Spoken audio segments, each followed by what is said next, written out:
How's it going, everyone? Back with another stream today. We're going to be playing some Manatraders Qual matches this stream. Um, so I guess this month's Manatraders event is Pioneer. So since we've been jamming a lot of Black Green Rock and having a lot of success, we're going to be trying this qualifier league out. This stream probably only play about 5 matches, just usual league, and then see how it goes. But for those who are watching this YouTube video or like this deck of mine, in general, I posted a bunch of videos of previous streams with the same deck and mostly the same 75. I really like this shell. You can check out my other videos in the playlist. Um, if you want like a more in-depth deck tech or kind of just more content on how the deck has been performing. But just to break it down, it's just a general BG, I guess a straight black green mid-range deck with Thoughtseize, Fatal Push, Graveyard Trespasser is kind of like the main shell for black base mid-range. We have stuff like Grimflare, Scavenging Ooze, J-Light Ranger, Cletus as our threats, Sorin, and Tenacious Underdog is kind of our value stuff. But What Up Bletchy's Thirst has like our fifth 1 minute removal spell. Old Redstein has kind of a value engine in itself, and just removal spells like Fatal Push, Abrupt Decay, Assassin's Trophy. Um, the sideboard have been kind of mostly locked. I think the main cards are here are like the two Duresses, two Downfalls, two Chariots, two Extinction Events. And then from there, it's kind of whatever the meta is. I feel like the Pioneer metagame has been kind of in flux. I feel like it'd be mono green, and then there'd be a lot of aggro to fight the mono green, and then there'd be combo, and just it's a lot. So it's kind of fluctuating between like the two Runestone, the one day Epic Spear, the two Go Blanks. But we'll see how it is. We'll definitely have to play it out, and hopefully we can qualify. For those who aren't aware of these Manatrader events, it's an event that happens at the end of the month, but you do have to qualify for it. So you need a 70% win rate of 10 matches. So you need to go 7-3 over 10 matches, or a 65% win rate over 20 matches, or 60% over 30. So hopefully we qualify sooner than later. So, deck is ready. For those who haven't played in one of these before, think about it, it's free. So I definitely encourage playing, at least playing these qualifier matches, just because again it's free. There's literally no entry. All you do is you just have to have a Manatraders account, and even then, you can get a free account with like X amount of rental budget. I think it's like a couple ticks. It's not a lot, but it's something. I already have a Manatraders account, so you qualify for the full prizes. I think it's actually a pretty hefty prize. I think it's in the 4 digits, but if you don't have a Manatraders account, I think the prizes are heavily um, decreased. I think you only get like a couple $100 or something. So it definitely incentivizes you to have a account. Let me actually look it up here. Yeah, so like if you're a subscriber, you get $1,000 if you get first place. But if you get first place and you're a non-subscriber, you only get 100. So definitely incentivizes you to be a subscriber. Um,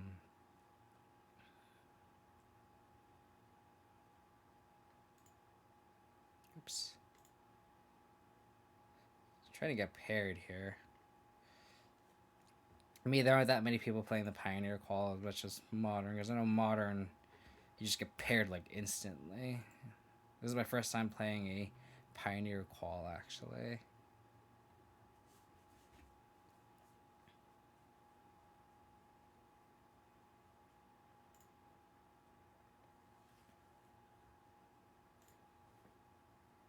But again, like if you're thinking about this, like literally, it's worst case scenario. Like you're just playing for fun. Again, like a league is like $10. It's 10 equivalent to 10 tickets. It's $10. So if you just want to play unlimited, like this is literally unlimited matches. You can literally just play these qualifier matches infinitely without having to pay. So I don't know. I feel like there's nothing you can't go wrong with anything that's free. So for those who aren't aware, you have to go into like the practice room, and then you have to.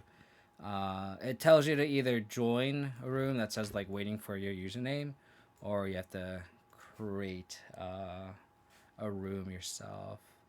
So the details are pretty self-explanatory. So it's like never players. So you can tell I did it before. So it's again it's all tournament practice. So Theus, and then you just want to double check that the person that you uh, are paired with is the person that joins there, because you could also have strangers join too. Okay.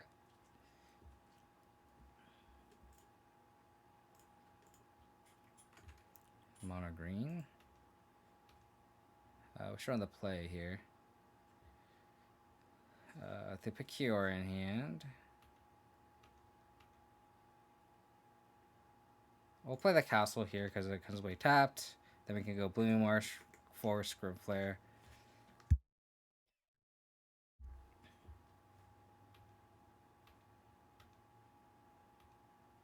There's an argument to trophy this forest, but I'd rather just go Flare, and then like if they play like an old growth troll or something, I'd rather just decay that and get in with the Flare versus being behind.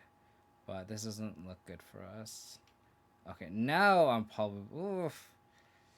They play troll, that sucks. Oh, sure. Oh, man. So they're going off.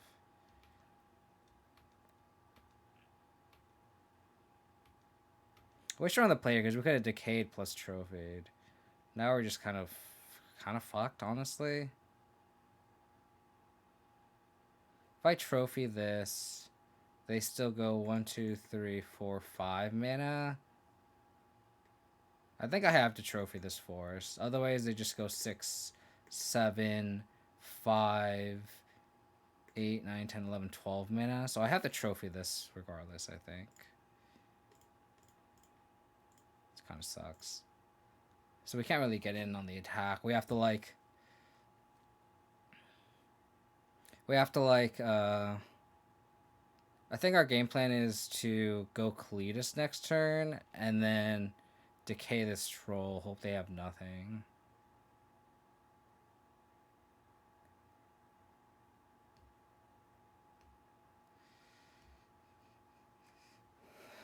Again, this was very play draw dependent here. I think it would have been in a much better shape if we were on the play.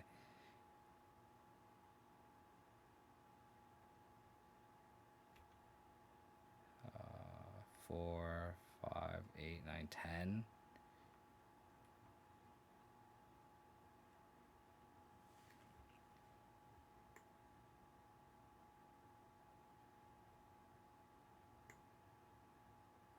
So it goes 6.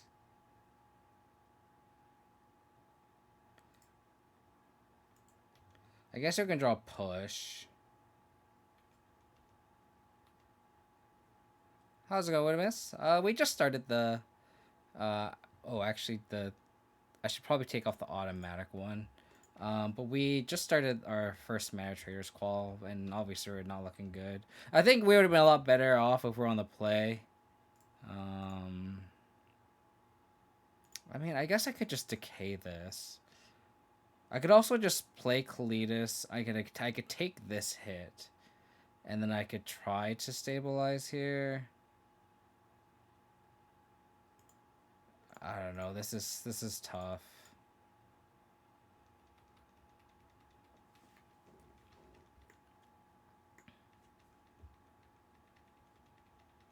If we draw Fatal Push and they have nothing, we could push this, decay this, and be in not that bad of a spot, but...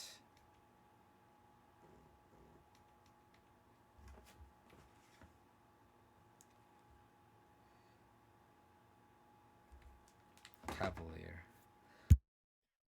Okay, so if we draw trophy, we have an okay spot.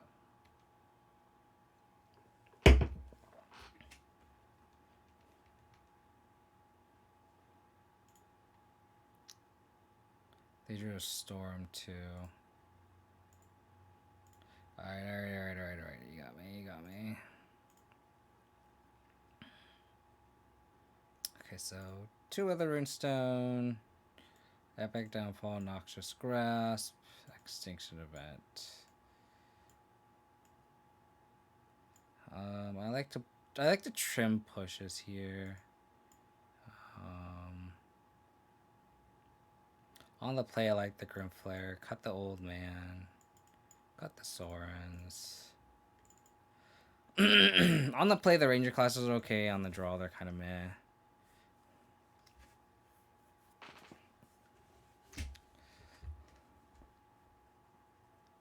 You got your tighter play against. Yeah, it's definitely like it's definitely the most popular deck, and it is getting a little tiresome for sure. I agree with you.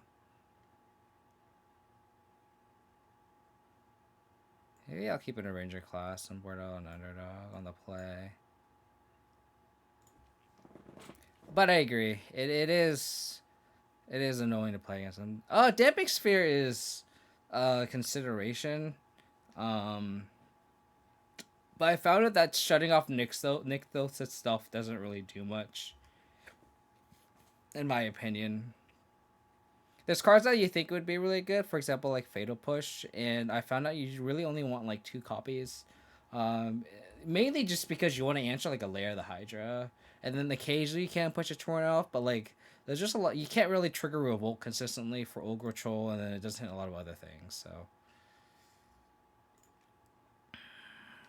okay, so we can opt to go turn 1 Thoughtseize, and then not do turn 2 Scoos, or we can opt to go turn 2 Thoughtseize, and then if we draw a push or we can go double Thoughtseize. So I'd rather, but since we have the second Thoughtseize, we can just go Thoughtseize on 1, Thoughtseize on 2, play Tap Land, and turn 3 play Scavenging Ooze. So I think that's fine. That's the thing that I was also kind of worried about. I feel like in these Mana League Traders events, I feel like it's going to be heavily mono green. That's kind of what I'm scared of.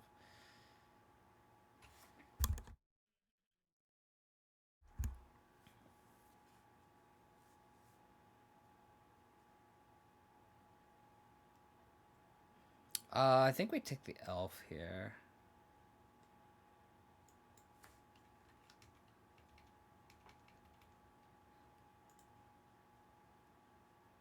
They drew the basic forest. That's annoying.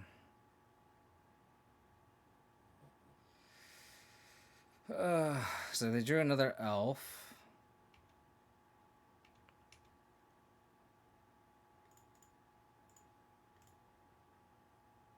Probably take the other elf.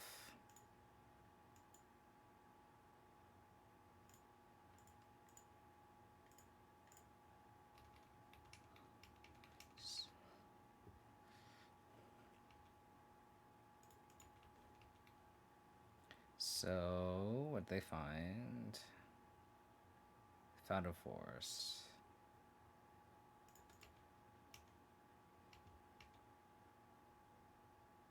Castle.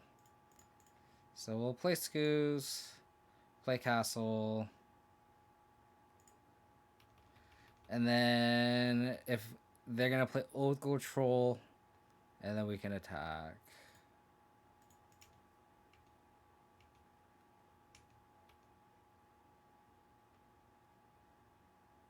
I think it matters what we play.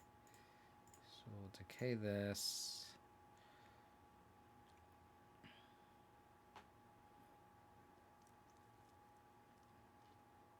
Luckily it's a decay and not a trophy here.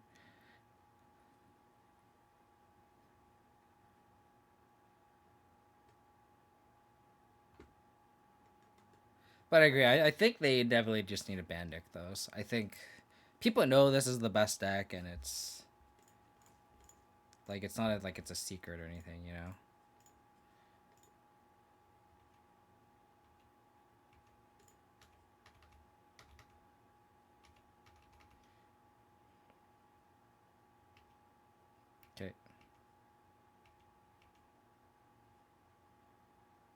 trophy.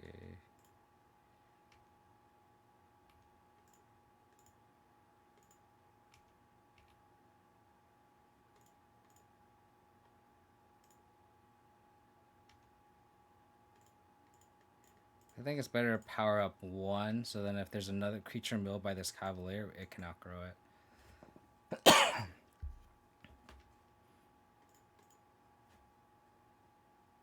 I hope they just mill like 5 creatures.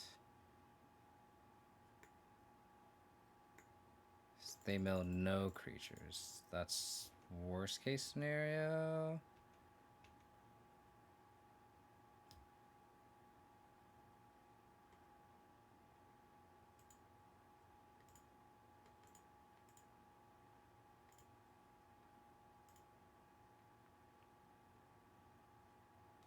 I have not liked the fourth 4 mana Vraska, the like Golgari Queen or whatever. I have not been a fan of that. I just feel like you just net even on resources. Like even when you plus, you like sacrifice. Like there's spots where you just can't sacrifice the land. You just can't afford it, especially with like the man lands and Lair of the Hydra.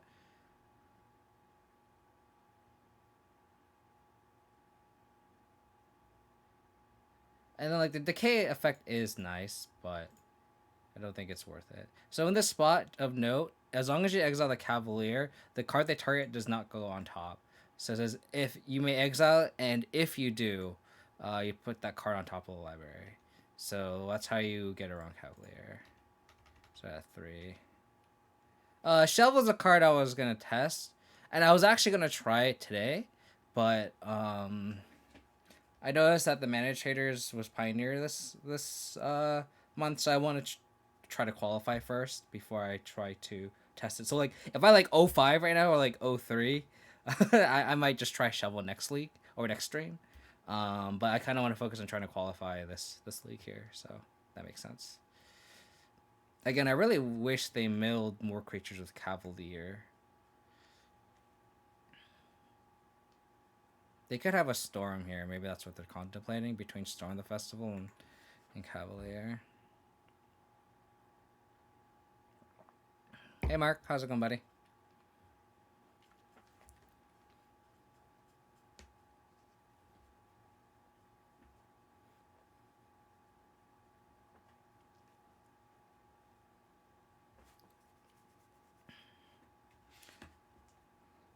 I have a feeling they have a Storm the Festival in hand. I don't know why else they'd be like tanking this hard. They didn't play a land yet. They have access to 7 mana.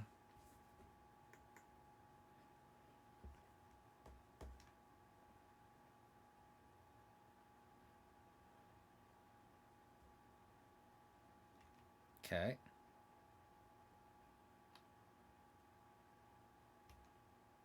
So what can they get for 3 mana?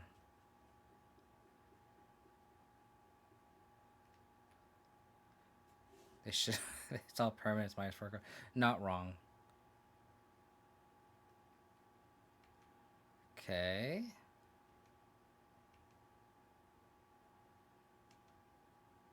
Removal spell at the top. Thank you.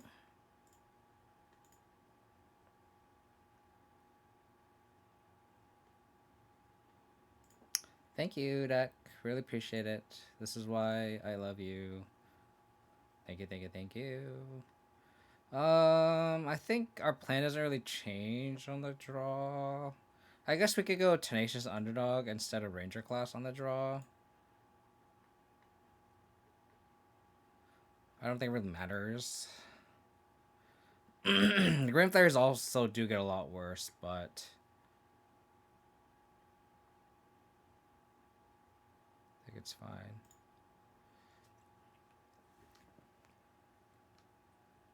Our card quality is better than most, so let's just got them there. Yeah, agreed. Agreed.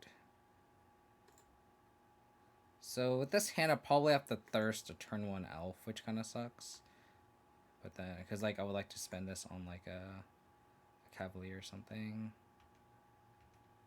We do need more lands though. That's also a banger if we can get a 4th land going. And hopefully they just get stuck on lands here. That would be ideal. Like, hopefully they just kept the win their, like, last game. Never mind.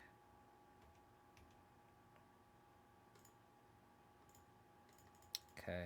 So if they go turn 3 Old Gold Troll, we kind of have to decay it just to get the trigger in. Because we do need to hit our land drops here, and that's what Flare is going to be for. Yep. If this is a Kiora, that'd be best case scenario. Because they don't get the ramp. No, they get the Old Gold Troll. Land is clutch.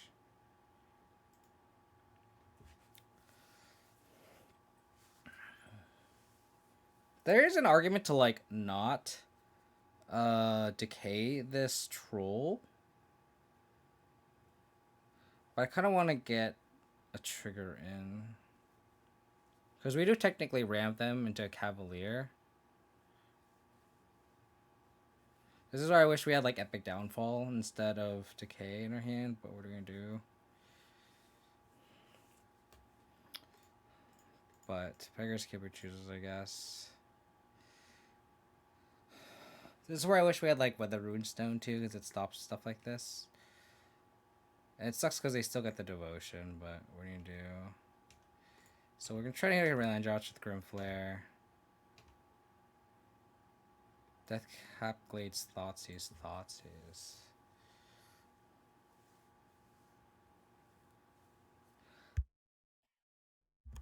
Yeah, so I'll get that would begin the spot, that's for sure. I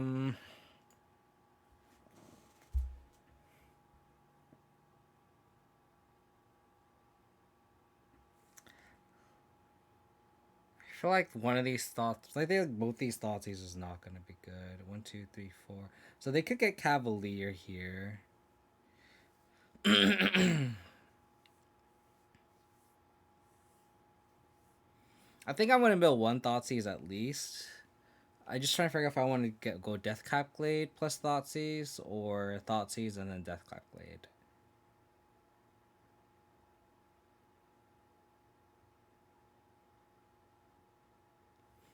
I think I'll mill a Thoughtseize. Put Deathcap Glade and Thoughtseize on top. So that way if they go Cavalier, we can Thoughtseize. And then we can draw Extinction Event. Hopefully we can wipe everything.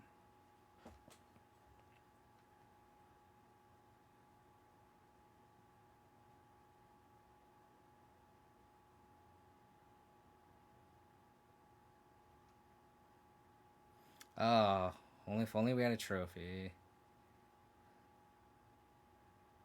Kiora. Okay, that's... Ooh, they got nothing?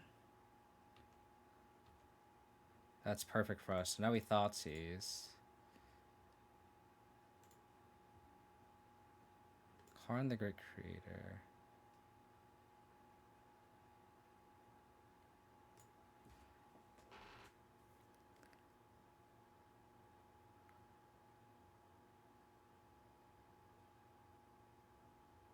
Maybe I should have attacked first so I know what we could play around.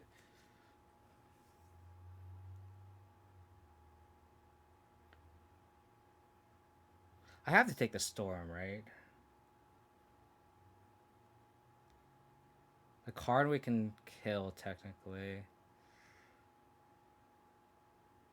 How's it going, Leo? Is Caster and Infernal Grasp playable?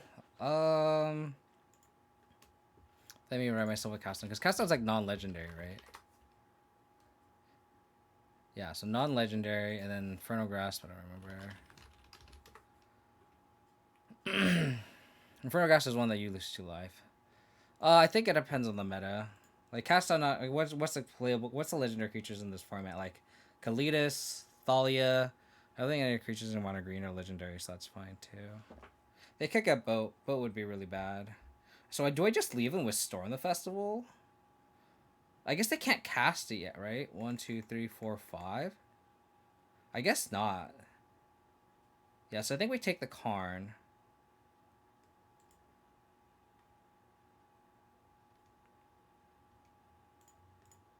Yeah, I think we do that.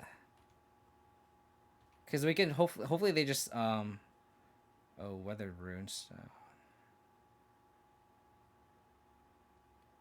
Do I just want to mill the runestone just so we can get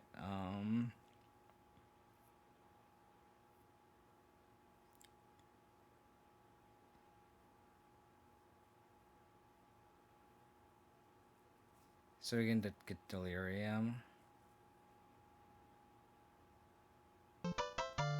Kurt Bros, thank you for the follow. Appreciate it.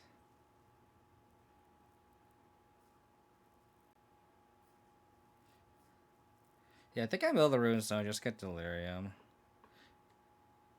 It sucks if they top deck a second um storm.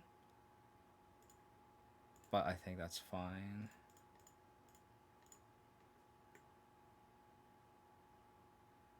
So we have to decay that now. Alright. Don't be binger. Don't be a binger.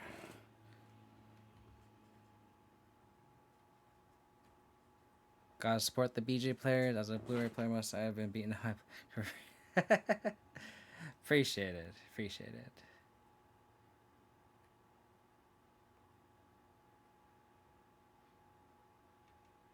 Okay, so they're gonna storm next turn. So we got punished for milling this, but I think it's still fine because we can extinction event.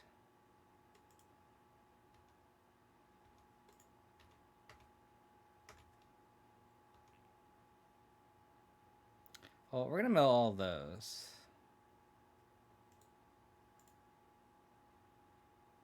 Oh, we could actually draw a card and try to get another land.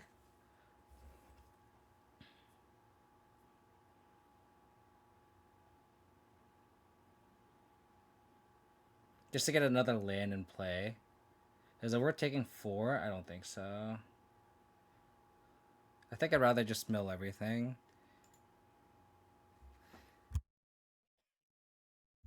So they're gonna storm next turn. So 1, 2, 3, 4, 5, 6. So I'm trying to figure if I want to play Graveyard Trespasser. Probably not.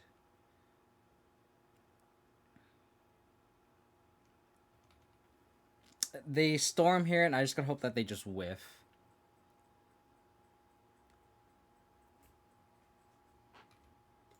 Like whiff, as in like it's Cavalier and Troll. Like they don't hit walkers or anything.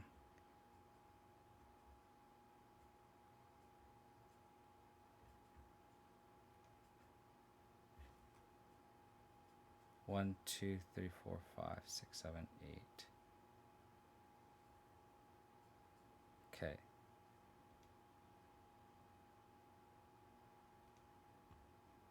So if I exile Extinction Away with this, they go 1. So this is 3. 1. This is 4, 5. So this is 5, 5, 8, 9, 10. So they can storm the festival next turn. I think I'm gonna exile. I'm gonna draw.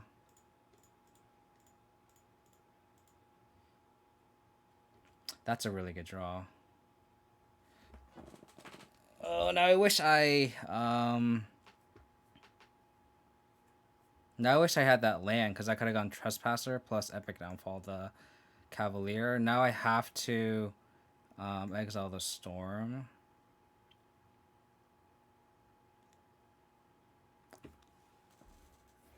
Right? Let me do the math. It's Devotion is 1, 2, 3, 4, 5, right? So this is 5 mana. This is 8 mana, 9, 10. So they can storm next turn. So I think I have to eat this.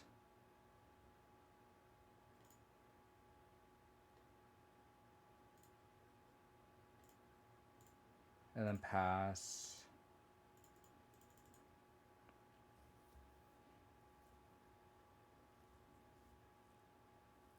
That's fine.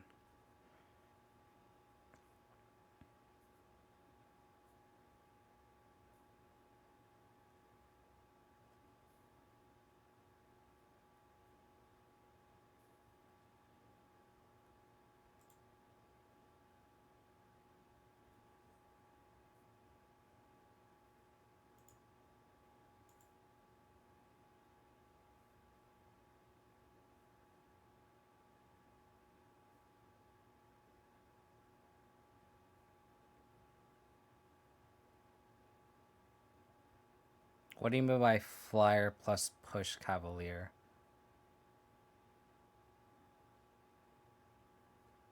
I don't understand your line, Lucanist. How do I push cavalier?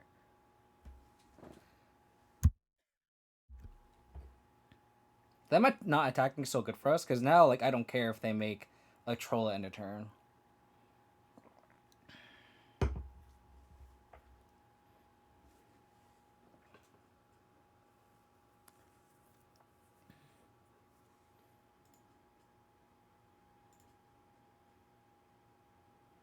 Okay.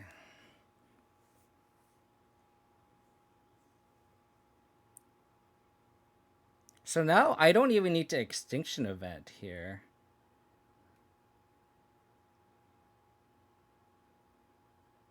I could just epic downfall the cavalier and then just start attacking. And then play another trespasser.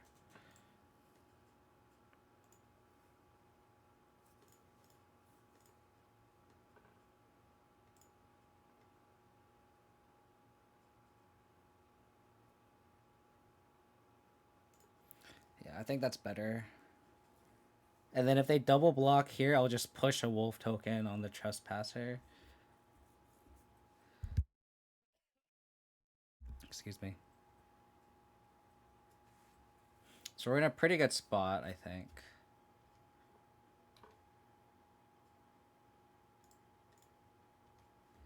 So this will eat a voracious hydra.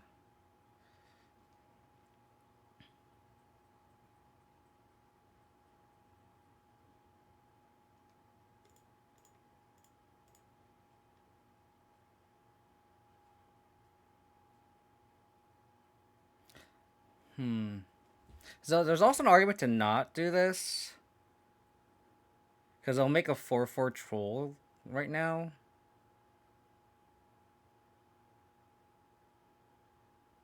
I could also just like trade and then play trespasser. And then save the push for this troll. Yeah, I think I just take this trade, honestly.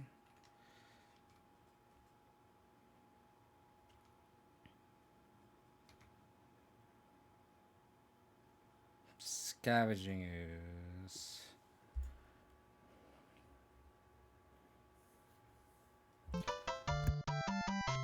Marlos Batista, thank you for the follow. Appreciate it. I think I put Scoos on top. I think I mill the underdog.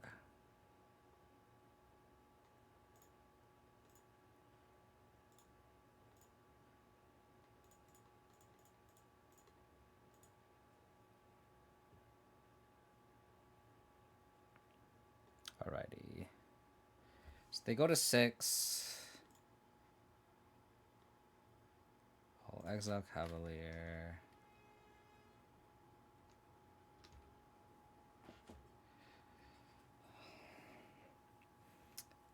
Not necessarily. Not necessarily, no.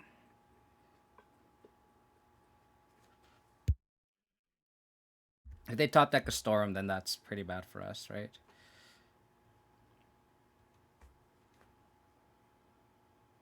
So now we push this underdog, and that's lethal. This comes into... This is only sorcery, so that's game over. So push that.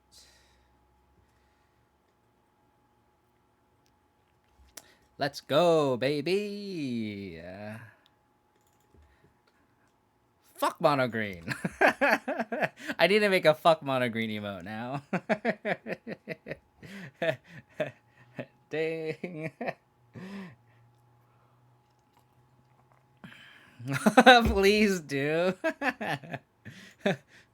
I need a fuck Nithos emote or something. That was good. That's good. Pretty happy. Pretty happy. Oh yeah. I found this matchup favorable if you're mulligan aggressively. I think it's you just need to have the proper game plan for it, and they just have hands where you just are just unwinnable. Like our hand does have to line up nicely against them. That is for sure. I don't think it's favorable. I disagree with that though. I don't think it's favorable. Such a miserable deck, to be honest. Yeah. I hate the deck too. Don't worry, you're not the only one. Well, off to a good start. Beating mono green feels good. Alright, so now I have to make the broom here. And then for those who are tuning in, if I forget to change the record after the next match or just matchups in general, please remind me. I will probably forget. Especially if I lose, because that means, I would like to not remember that I lost. Or would like to not make note of that. But again, for those who are just tuning in, we are playing Manatraders matches. For those who aren't aware of this tournament series, it's a free-to-enter event. I guess that's not really an event. You have to qualify for it, but it's free to play qualifying matches, so I highly recommend it. Cool. So we have turn 1 Thoughtseize, turn 2 Push or Decay, turn 3 Jadelight Ranger. This is a good hand. For some reason, my Stream Decker doesn't want to work.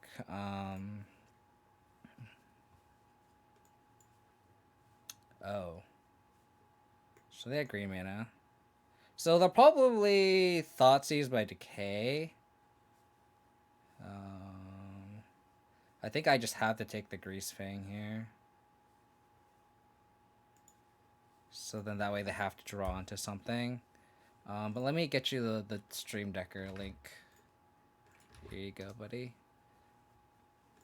So you got me. You Thoughtseize me. It's the same Godless Shrine. That's the same Thoughtseize. Take the Decay. You got it. They draw caster when I cry. I agree. Not wrong. I think I just play the Deathcap Glade. Conceal the most amount of information.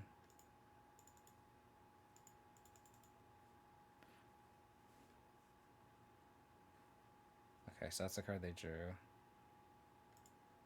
Uh-oh. So they draw Scarper Hellion. I'll push this now. Because we have no way to trigger Revolt anyway. And I want to make sure my Jaylight Ranger is... Ooh. Are we going to put them on one of their last 2 cards being a Greasefang? I don't think I can. I think I just have to make them have it. We already milled 1. Okay. Yeah, I don't think I could be scared. I think I have to end the game. If they go Pathway Greasefang, like GG. Like, if worst case, if they don't do it, they just go Chariot, and we're like so fucked anyway, right? So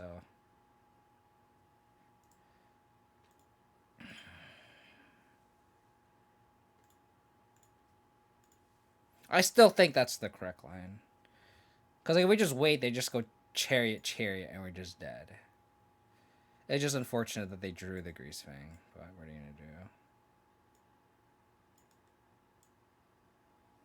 I don't know if I want the Duresses, but we definitely want the Weather Runestones.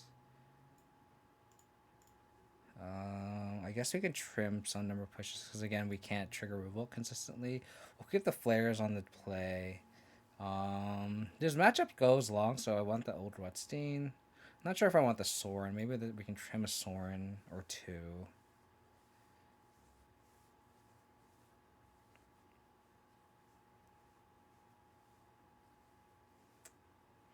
Yeah, maybe you're right, Mark. Maybe I took the wrong card with Thoughtseize. Maybe you're right.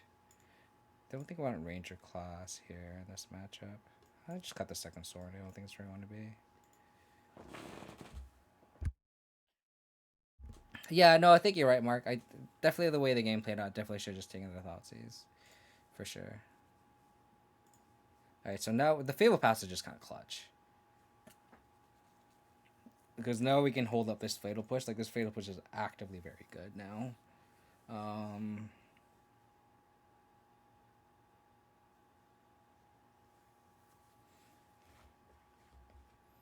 They mulligan to 5, which is good for us. They might Thoughtseize. Looks like it. Oh, they don't.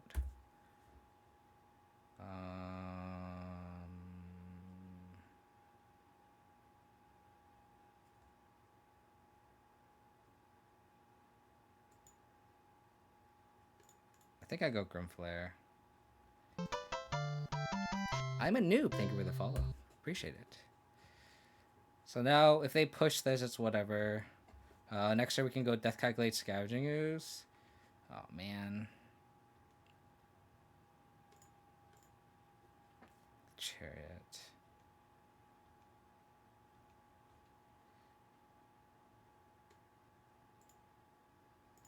Well, I'll just go Scoos. And then pass. Next turn we can Thirst this. And then attack, and then just play Fable Passage and hold it up the rest of the game. We'll take that.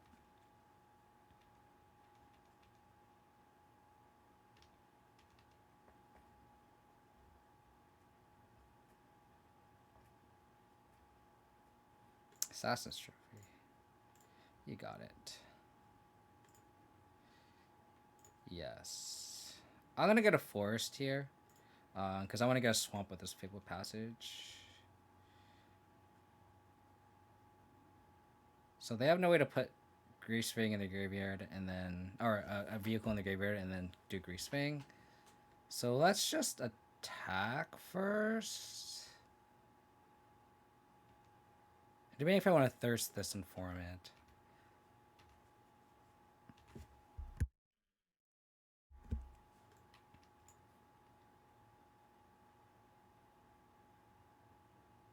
Definitely want to mill the Underdog. I definitely want to put Trespasser on top.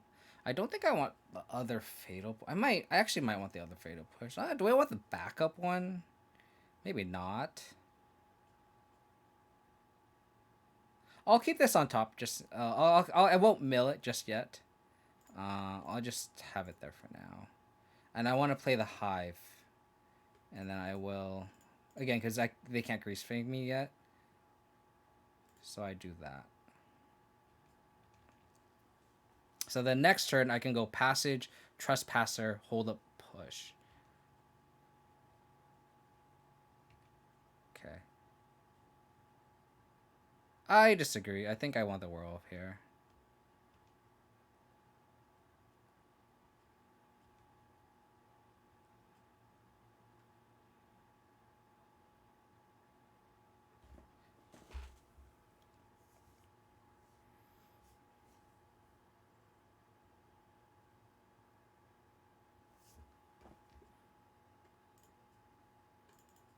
I think I will play Trespasser here. And I want this other push, I think.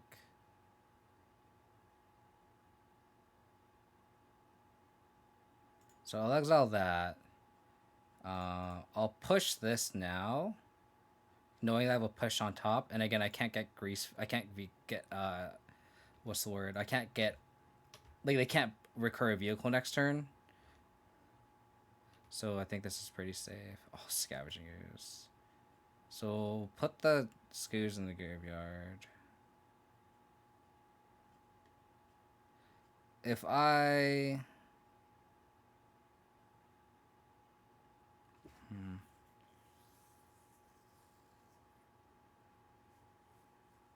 I think Scoos on top is safe.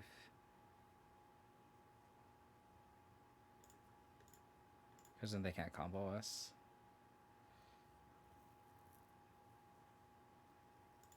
Yep. Oh, you're right. You're right. You're right. You're absolutely right. I definitely fucked that up. You are absolutely right. Thank you for pointing that, Mark. Wow. They put Takanu in hand.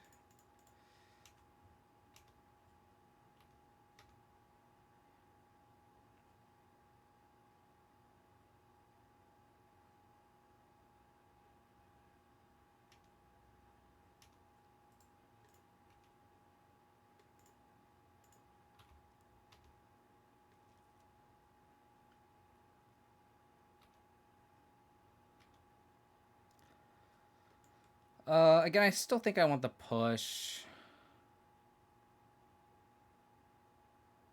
Probably middle of flare.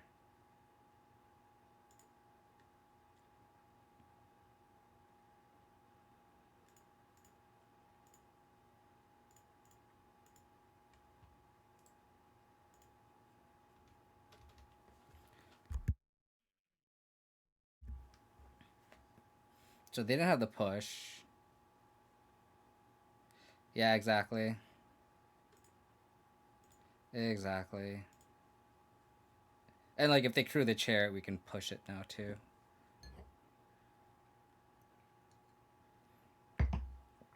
Okay. I can see alright for bringing in Extinction Event just to like wipe cat tokens. I feel like the way we lose this matchup is either I take the wrong card with Thoughtseize like game one, or like they play like multiple chariots.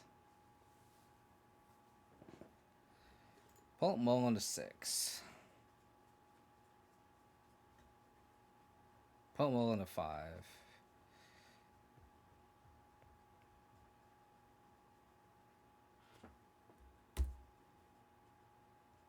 Underdog.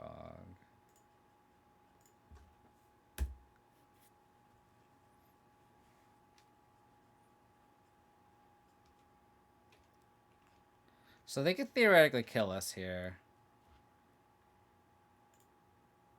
But they did not reveal a vehicle. So luckily, they don't have the means to do so. Go Scoos.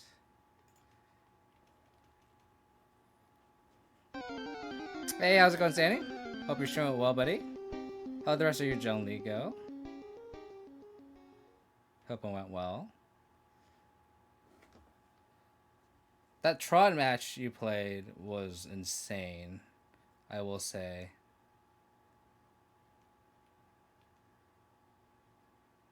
So they can't discard plus Greasefang. So I think it's safe for me to play Graveyard Trespasser here. I could also just conversely go Tenacious Underdog and then hold out green mana. That's also safe. That's 5 mana.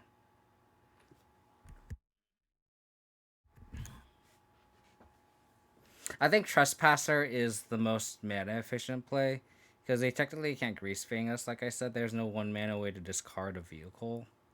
And the next turn, I could attack with Trespasser and then play Underdog and hold up 2 mana with Scavenging Ooze. So again, I think this is safe for me to do this. Your match against Eldrazi Tron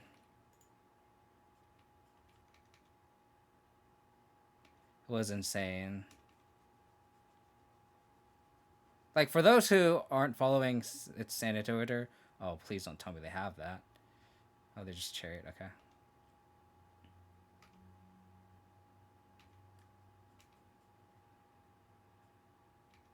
Spider's getting true too.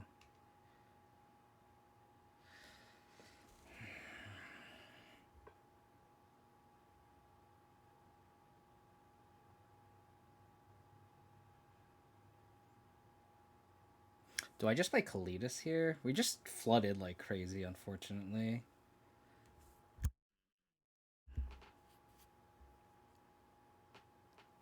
I think I'm just gonna have to go Kalidas here.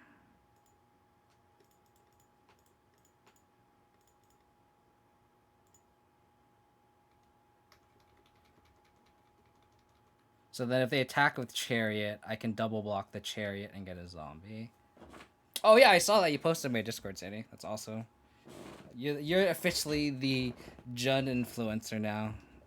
You have reached the top of the hierarchy.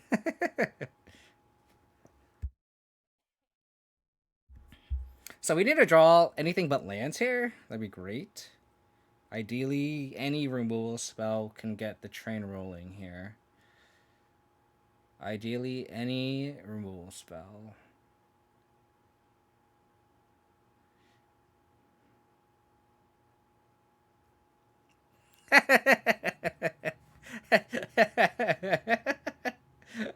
they just didn't even want to try.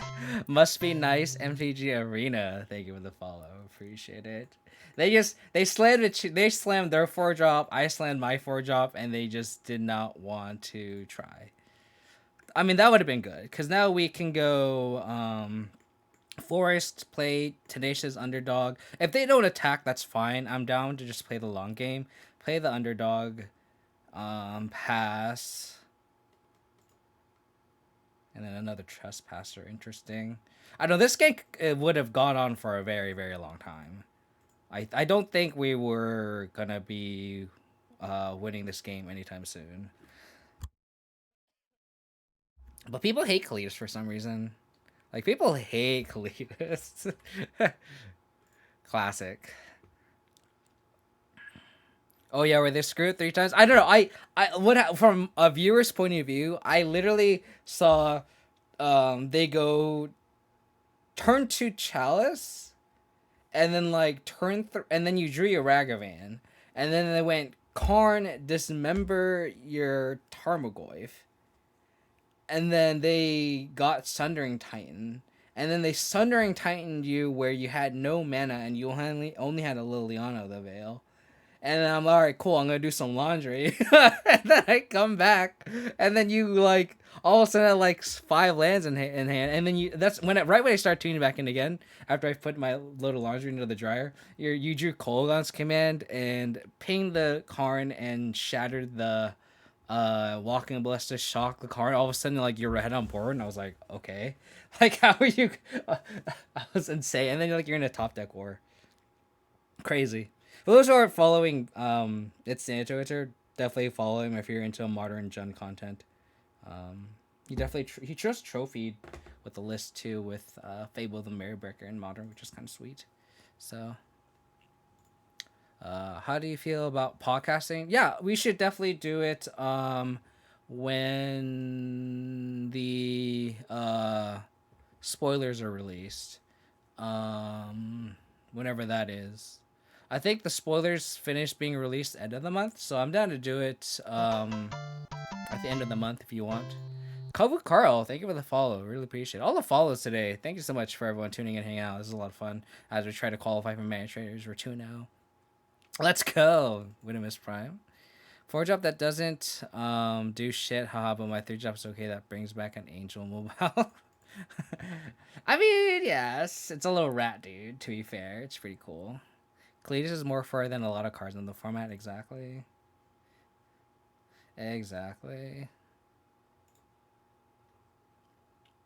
Off to a good start, though, huh?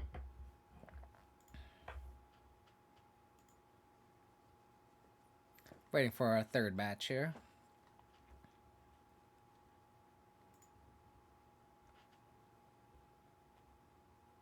So we mono green, beat Greasefang.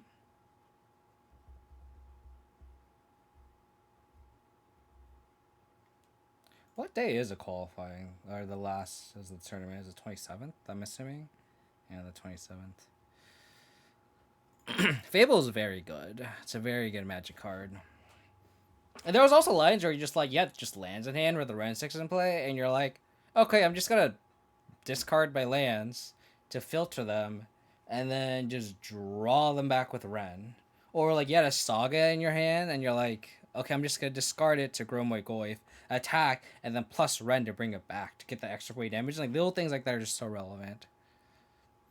How's it going, Chris? Last weekend I cast Reno playing Battle Box. Made me think of you. It's funny because like I am like the person that least advocates for Siege Rhino. I don't think like everyone says Siege Rhino is good in Pioneer, and I disagree with them. Like the card in a vacuum is good, but like the mana base is so horrible to play 3-color to the point where like it's just not worth it to play Siege Rhino. So like the context of Siege Rhino being unplayable is true. But and I always shit on Siege Rhino, but then people always associate Siege Rhino with me, and it's just funny. How's it going, Blitz? Hope you're doing, buddy. No one says nope. I think Siege Rhino in a vacuum is good. Like if Siege Rhino was a 2-color card, if Siege Rhino was like green white, like one white green, I think it would be very very good. The fact that it's 3 color makes it really, really bad. I honestly think that like just the 4, it's a 4 mana 4/5 that like blocks and attacks through Ogre Troll, and then if you and specifically why I cut black out is because if it's white you can add Luminarch Aspirant to it and it just becomes really cool clock. So I really like Luminarch Aspirant plus Siege Rhino as a way just like because the body matters in this format a ton. Um, but like just the fact that it's a 3 colored card in a format that has a really bad mana base makes it unplayable, unfortunately. Sorry, everyone who wants to see Siege Rhino content on this channel. It's not happening anytime soon. I definitely lost, like, at least, like... How many leagues did I play with Abzan? It was like 3 or 4 weeks of constant jamming, trying to prep for the RCQ. I lost a lot of money trying to make Siege Runner playable in Abzan, and it was, and I, you can't say I did not try my best. I tried my best, and I jammed. I think it was the most Magic I've played in like a 2 to 3 week time span that I've ever have trying to make Abzan playable, specifically with Siege Rhino. It had 4 Siege Rhinos, and it just was not good, unfortunately. Is Manatraders Pioneer? Indeed, it is. Siege Rhino was good in standard because of fetches. That's true. Well. It didn't have shocks, right? But fetches is still good too. I mean, it sucks because like you want pathways too, but like it's just not. Pathways also just fucks your mana when you want like Grim Flare in your 2-drop slot. There also just isn't a good 2-drop slot in the deck. I guess there's Luminarch Aspirant, and Scavenging Ooze, but like having 3 colors means Scavenging Ooze is a lot worse. Siege Rhino Pioneers like Blood Ray and Modern. Agreed. Blue Death Sky Black versus. It's funny because I actually didn't play. I've never played Standard like ever. I think I played 1 match of Standard just to prepare for, or sorry, 3. I played an FNM of Standard where it was the Team Trios event and I was the middle seat playing Modern. So I had to learn Standard a little bit. So I played 1 FNM and watched a bunch of Standard content just for that one brief time period. But other than that, like, I've never played Standard, and people are always like, "Oh yeah, Siege Rhino was awesome in Standard." I'm like, I have no idea what you're talking about. I have never played Standard. You had fetchable duels. You had shocks in that format, and that's pretty good. It makes sense why then your mana would be really good too. I played very low Standard, but I played in the latter half of Jeskai Black. Standard was fantastic. I believe you. There's a lot of time points in Magic where I heard Standard was very, very good. And conversely, there's a lot of spots where Standard is also very, very bad, unfortunately. But I think we have to keep this. Technically, we have a removal spell. Technically, we have another threat. We have interaction. A lot better foes on the play, but beggars can't be choosers, I guess. Uh-oh, is this control? If this is control, we're kind of fucked here. Okay, we drew another threat. So, as long as we don't draw lands the rest of the game, we're okay. With this control, we're kind of fucked here. Feel the rune. So, are we just going to walk into a sensor? I don't think we can, like, not, right? I think we just have to just slam this, hope they don't have sensor. Like, we can't, like, just slow ourselves down a turn, because this just is exactly what they want to do, right? I wish the slot Caesar was our opener.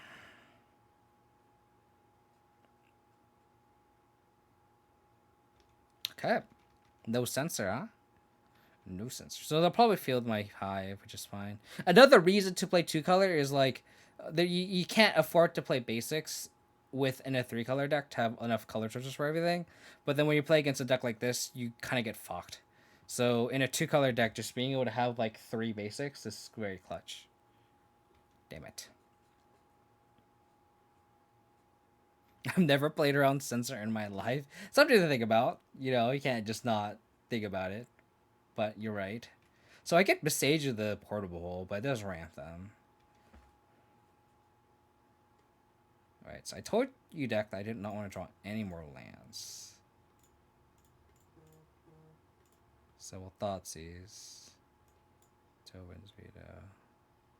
So we don't care about the Dovin's Veto. We'll take the March. They can't even haul next turn or memory deluge next turn. So we'll take the march, and then we'll slam scavenging ooze. And the next turn, I might consider besagering the portable hole. They'd haul, so they'll probably field ruin this turn. That's fair too. That's a fair line mark. Oh, I'm just gonna play the lair. Oh, actually, I should have not played the lair. I should have not played the lair. I'm an idiot because I know they have the field. Now they're gonna field that. I am an idiot. I should have just played the Death Click lead. And then I could follow with a lair following turn. That I think that's a game losing punt there. I think that's a game losing punt. Darn.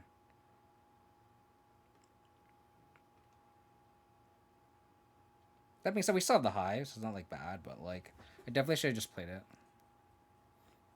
Jeskai Black and Pioneer. You're gonna have to be careful of the mana base. 4 color is pretty egregious.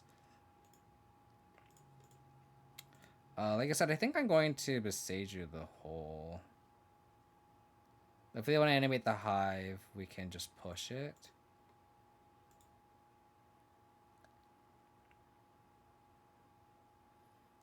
I think I need to pressure them. If they have Mindex Settle, that's gonna suck. But like, I want to just get Flare, and then go animate Hive and attack for 7.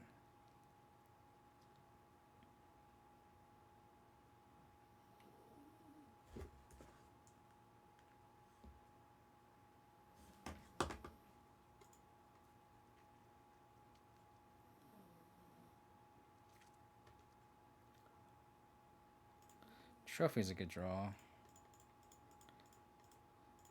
Never play around Settle. Well, at least not main deck, I guess.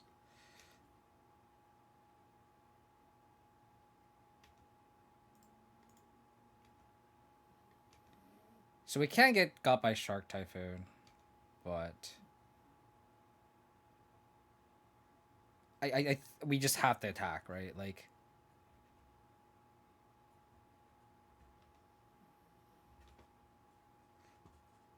I think we just need to keep threats.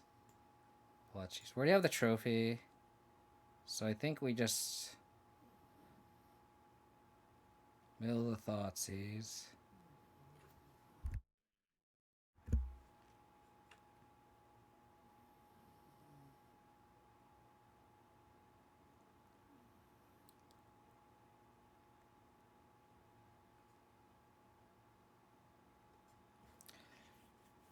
I think I middle of Thoughtseize. I think I keep Graveyard Trespasser in hand in case they find a Wrath, and I might just keep Lechi's Thirst on top.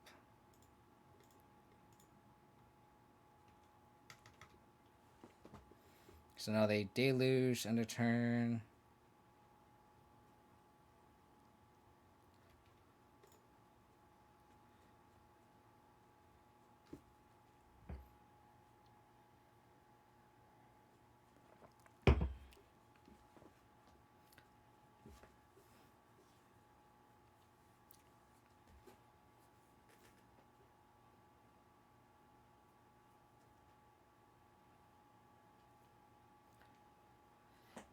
Okay.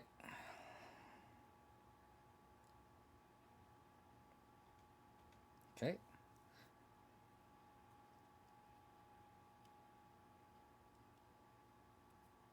Do they have the verdict?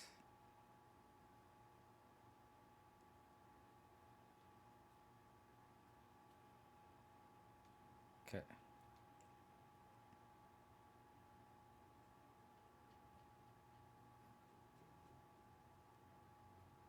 I agree, Mark. It's stuff to just note, you know.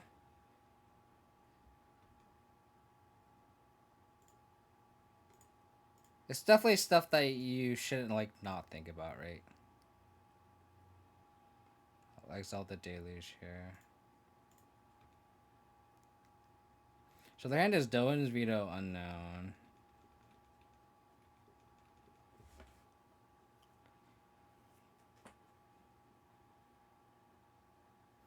they go land to fairy, that sucks because they can veto my trophy.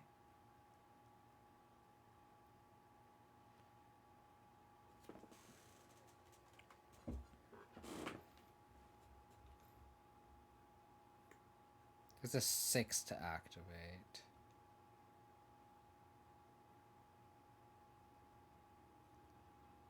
So I kind of wish I didn't keep the Blessed Thirst on top since we already have the trophy. I should have tried to dig for another threat.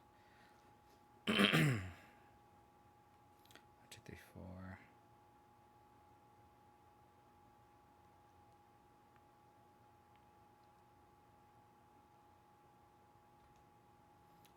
So let's attack here. I think I exiled both my creatures.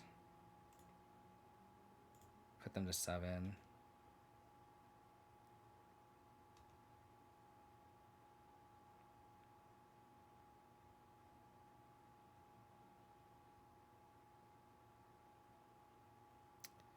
That was a card I did not want to.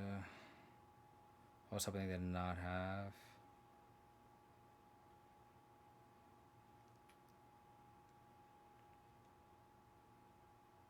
So they can veto my thirst too. Oh, they discarded it.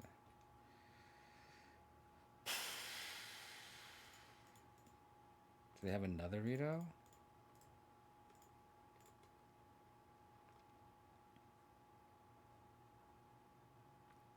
They have another veto.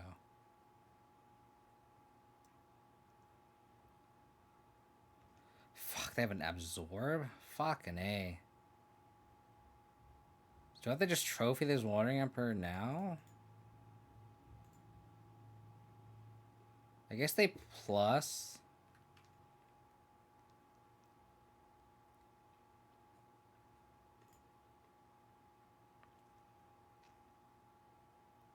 Yeah, because we don't want them to have another counter spell, and then they can, and then this Wandering Emperor just takes over the game. They're at like 6 life, and then they went up, or 7 life, and they went up to 12.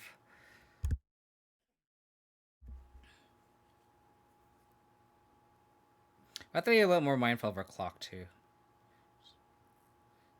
If I draw, no, we have to draw like 2 more lands to like play around Hall.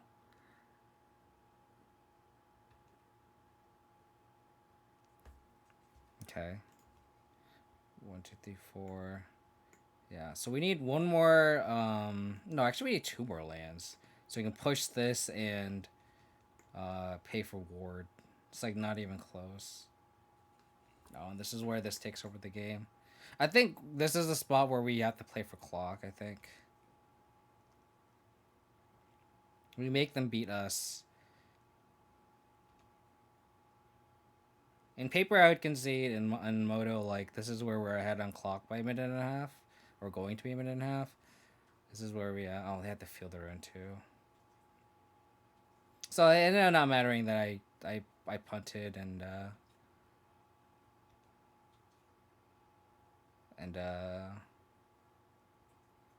played the lair.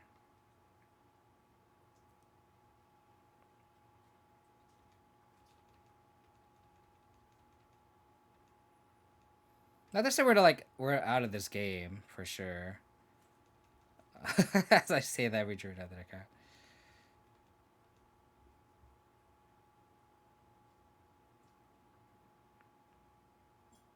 Oh, land does have mass. I'm so dumb.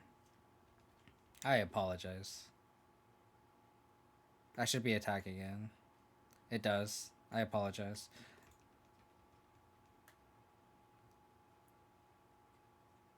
Not that would have really mattered. They'd be at 6 and they're stabilizing already. We got 2 attacks and it doesn't matter.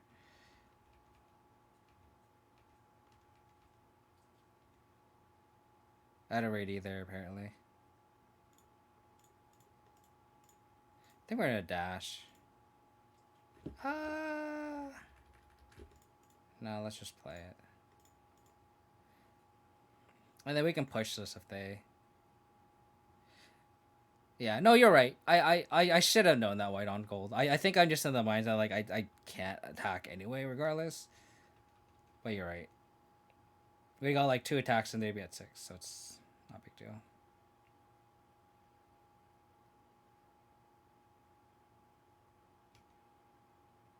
Well, I'm really glad I just countercast this.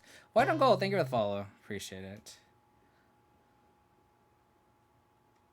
There is an argument to push this on upkeep, but I don't think I will.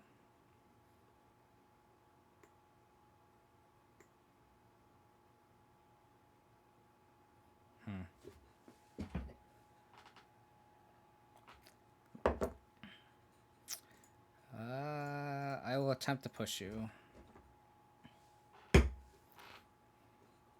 Again, this is a time match too. Like, we're ahead by 2 minutes. The longer this game goes, our opponent's playing a lot slower than I am. The more I drag this game one out, the better it is for me, considering how they're taking so much time for every game action.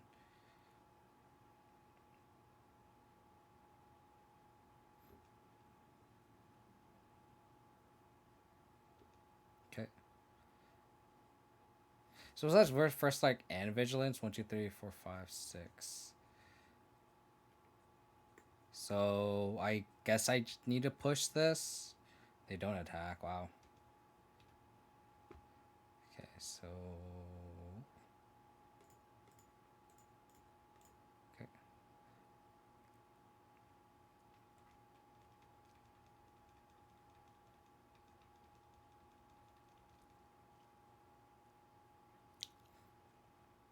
I noticed that you kind of stopped streaming too, Chris, after you Modern kind of went super 4C. I feel like a lot of people have too. A lot of people kind of like, unfortunately, a lot of people kind of stopped making content around that time.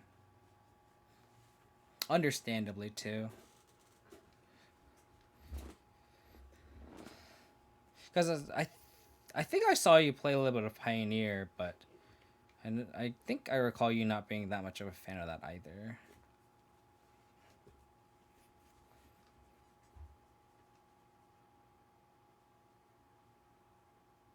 Agreed.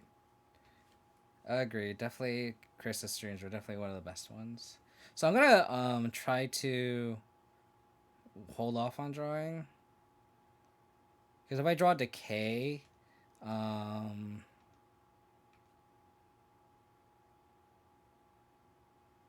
I should have just blocked here. I don't know. Because if I draw Decay, I could Decay this and then push that. Pioneer's the only thing that brought me back to Magic. Agreed. Oh. Well, I'm glad I didn't push that thing.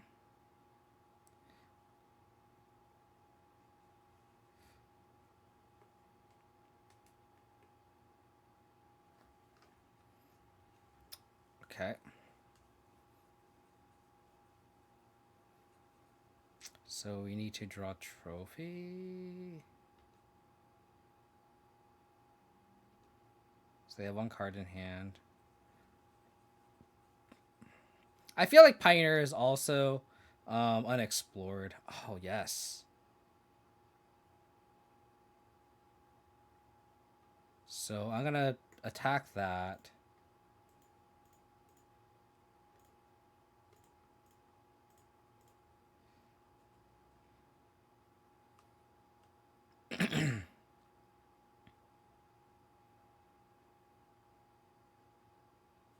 But I think Pioneer is very unexplored right now. A lot of people are complaining about being stale. I think it's mostly because people aren't really brewing or anything, and like the format just isn't like, again, is not explored enough.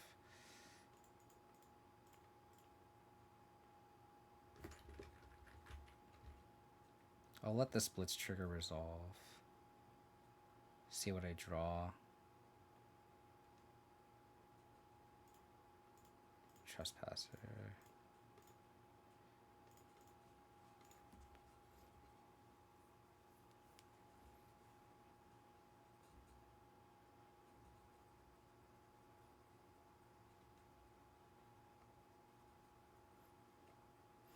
If they manage the ban list correctly, I think that, well, I mean, what would you really ban? Is it just Nykthos, Chris? I think they will inevitably ban Nykthos, but who knows?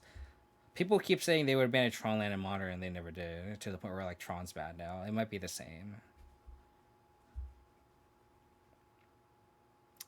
Mono black Eldrazi, so it's definitely, yeah, exactly. Like I think the format is just so unexplored. It's okay. We need to draw out a um an untapped land that we can push this.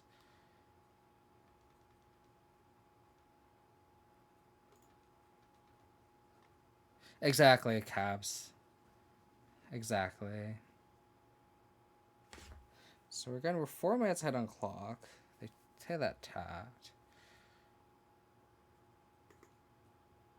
So I'll probably play my Trespasser.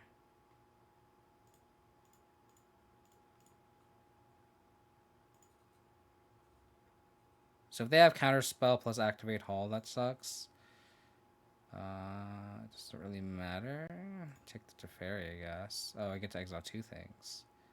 I don't want to exile my Tenacious Underdog, so I'll exile Grim Flare.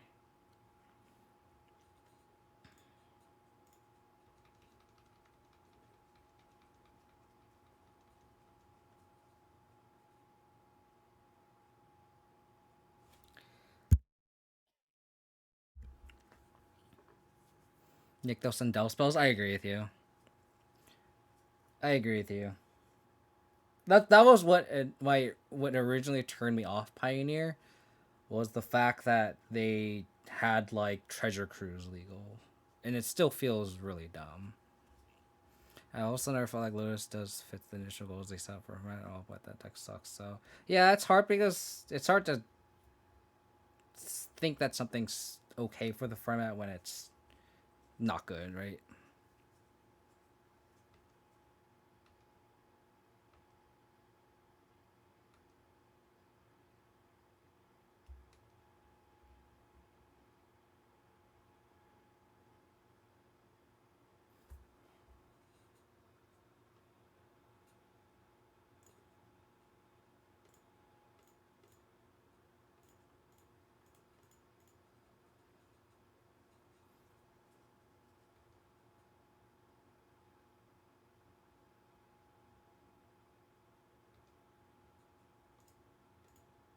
I have to hold this back to block the Samurai token. Oh, actually, I don't have to. I don't have to. I'm at 5.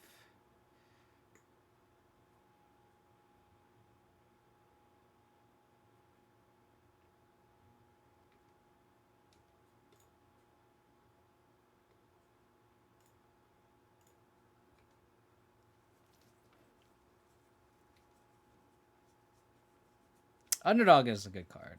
I definitely like this card.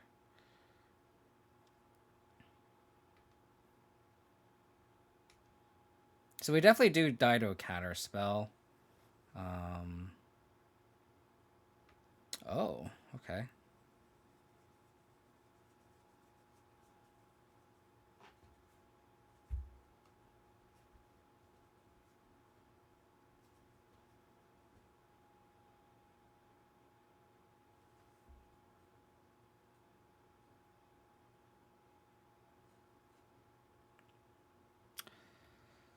Okay, so they definitely have the counter spell, I think. Which is fine.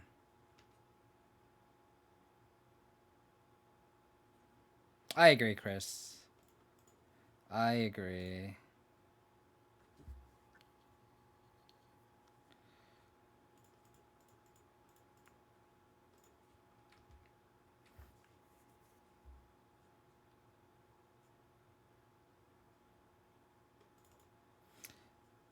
Maybe I should just left it. Left something back to block. The clock really is our. Oh.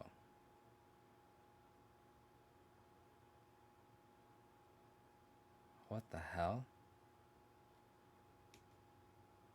Oh.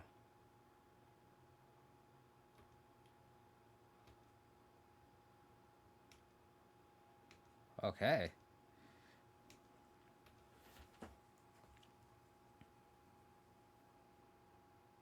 Well, we can't. escape this anymore. So we might as well just exile with the Graveyard Gluten.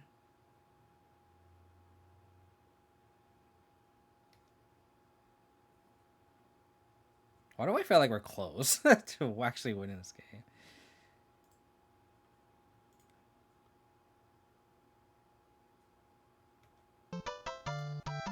Wandering Emperor, Secret. Sebastian Orion 26. Thank you for follow. Really appreciate it. Orion's actually the title of my favorite song. Fun fact.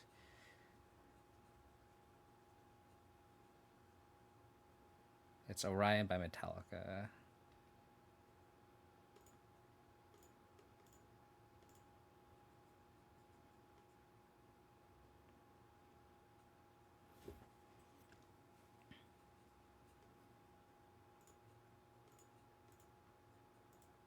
Oh, I forgot to exile the stupid underdog. Oopsies.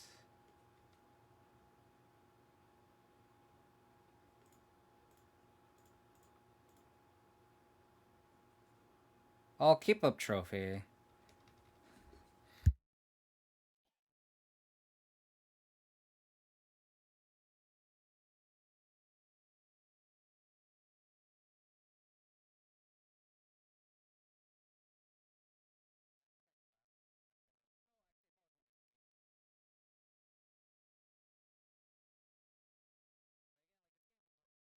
Sorry, my mic's off.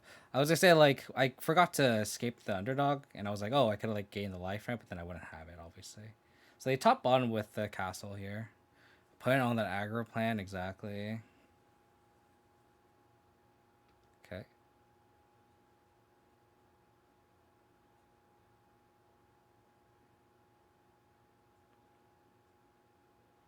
Wow, that's aggressive.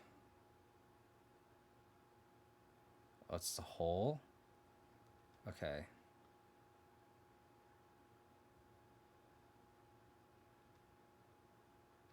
So I can like pretty much. Oh, sure. They went for it. Makes sense.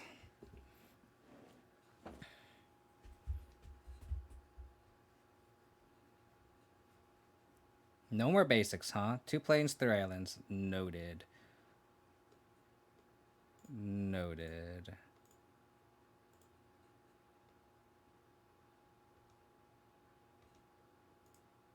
So I'll attack to Fairy. Exile underdog.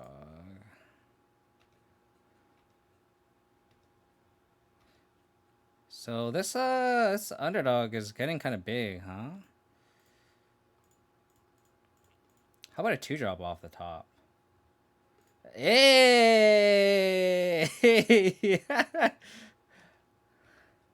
Oh baby.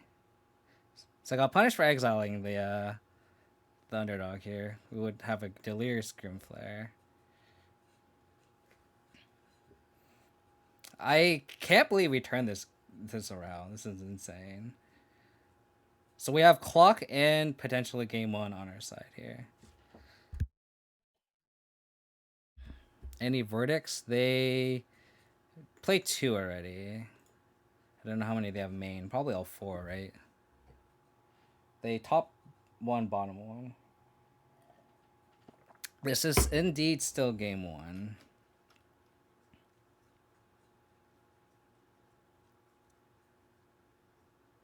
Okay. Like we're still 4 minutes ahead on clock on them too. Creature on top. Thank you.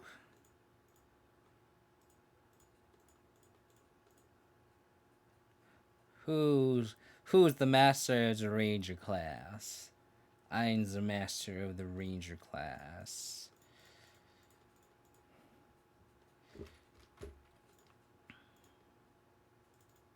Oops.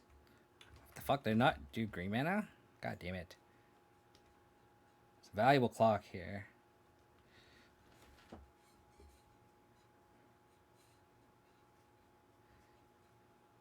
Again, if they like somehow crawl this game 1, that's also fine.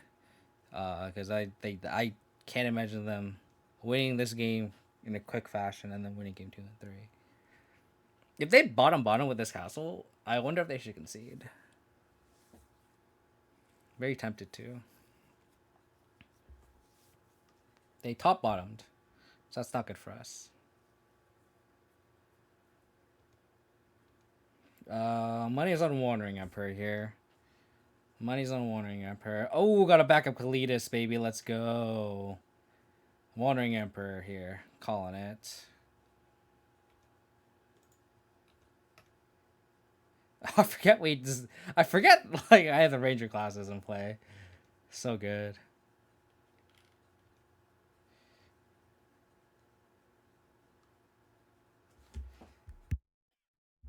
All right. So our life total is at a pretty safe number here. Is this Deluge? Nothing.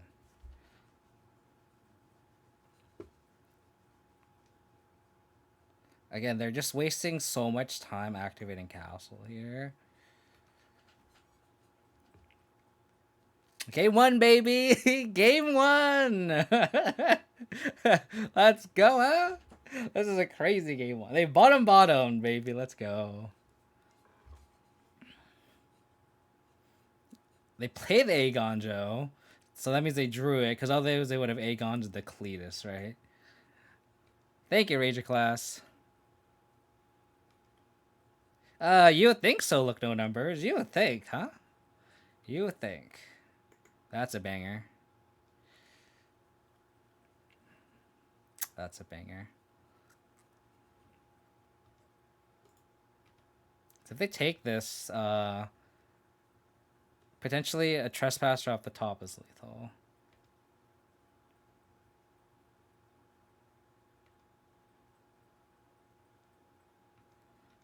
Dude. I think we're happier that they're dying slower, yeah. That 3 missed damage high could have been relevant after all.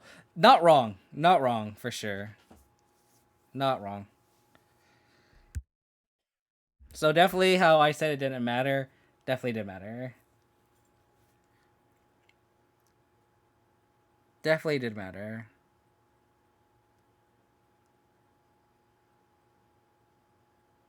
Again, they still have to win this game and then another game in 8 minutes. So they are playing Shark Typhoon. Okay.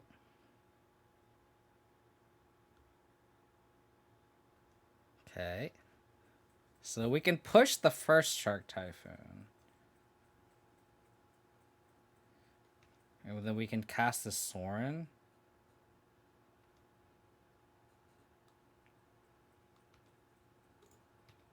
This is a 9/10 Kalidas without any zombies.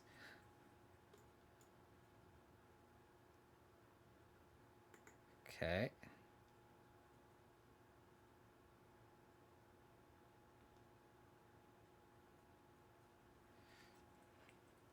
Yeah, so that non-attack with Hive really fucked me for sure.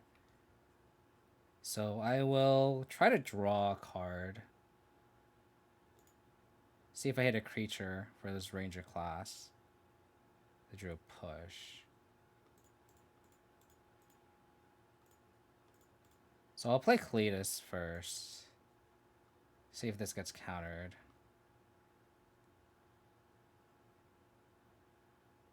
The fact this is a tap land really sucks. I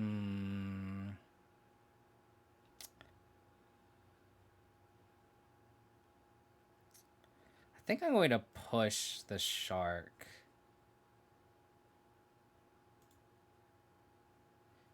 Like, we're playing for the clock here.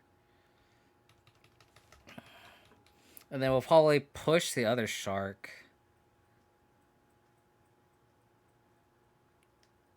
They didn't have an upkeep stop for their castle.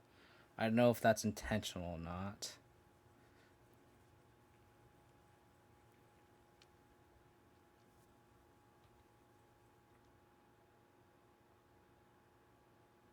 I really hope there's a creature on top.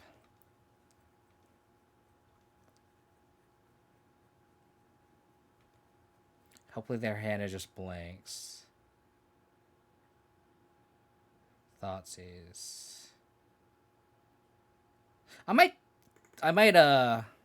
hold this Thoughtseize black.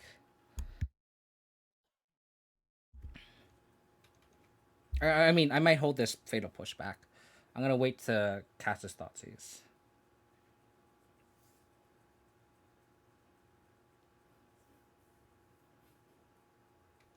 This is why you always take the win when you can.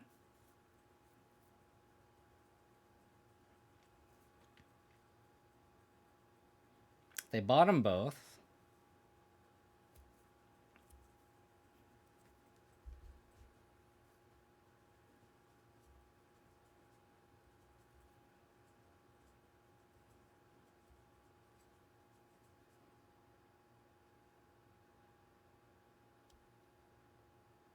Another Shark Typhoon.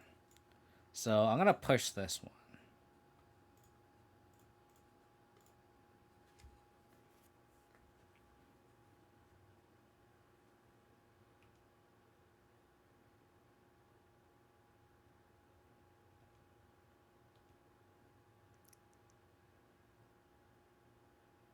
So this Thoughtseize is gonna be very good for us.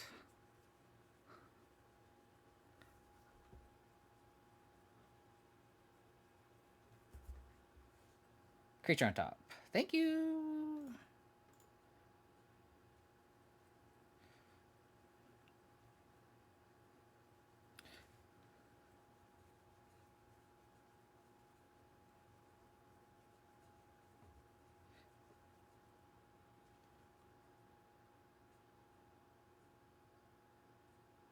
Interesting. They're cycling their clue. Oh, I guess they're cycling to get more. That makes sense.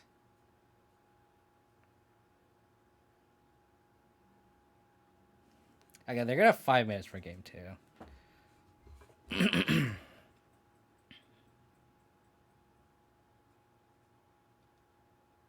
Okay. So I go to 9.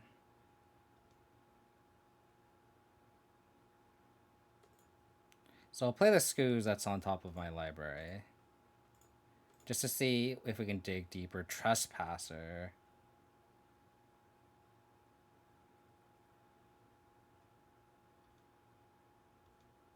Okay. So we'll play Trespasser. Exile 2 creatures. They have no creatures. So exile Cleus and Grimflare. And then if they don't have an answer for my Graveyard Gloom, we win. So we'll do Sorin, and then we'll make a 2/3 that blocks nicely.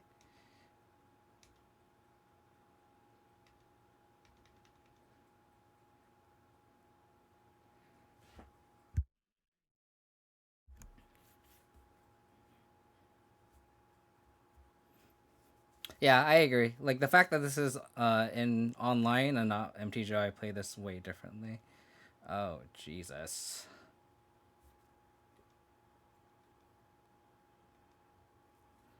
Um,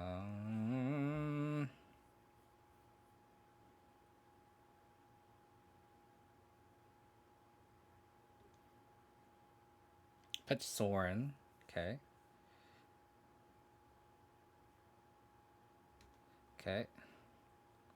They're officially in the red, y'all. They're officially in the red. Okay. It's just F6.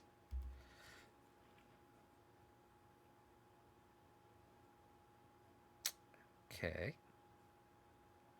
So if I draw a Graveyard Trespasser, if Graveyard Trespasser is on the top, or if there's a creature and then a Graveyard Trespasser underneath that, I have a chance of winning this game. Oh, it's how I steal this game. But yes, that hive damage early on definitely cost me. There's 1, 2, 3. So there's only one Graveyard Trespasser left. Oh, baby! Let's fucking go.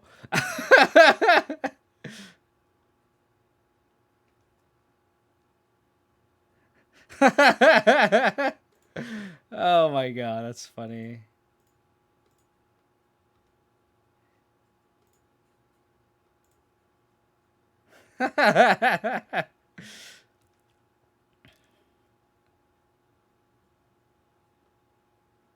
That is hilarious. Let's fucking go. Ranger class, baby. Who graduated Ranger class? With straight A's, baby.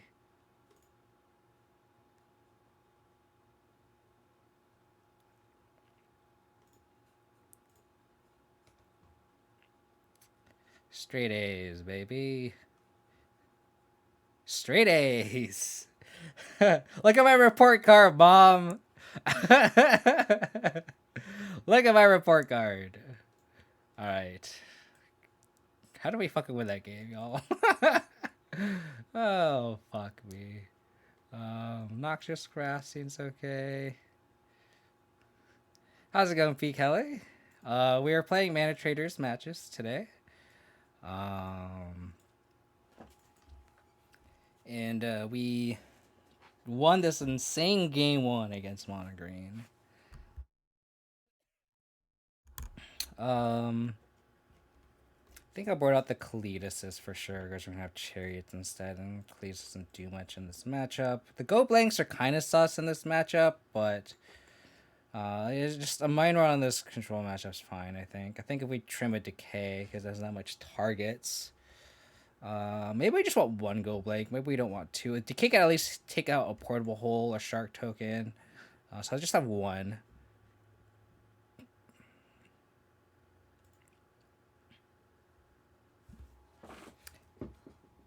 What a game, dude.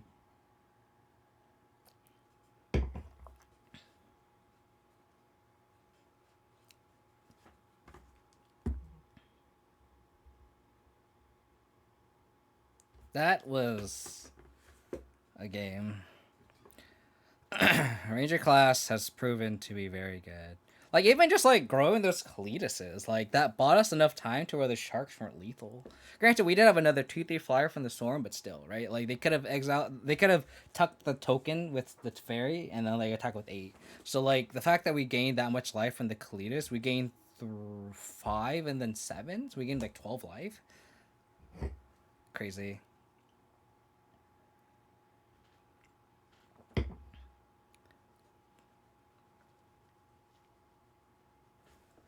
Sun's not on my face. I can open the window. Get better lighting.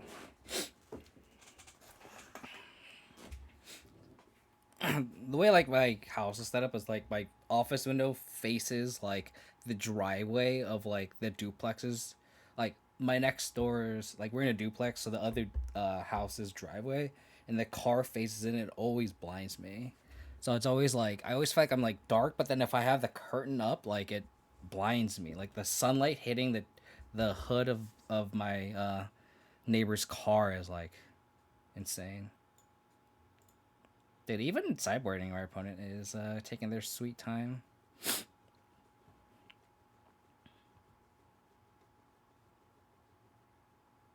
I submitted, right?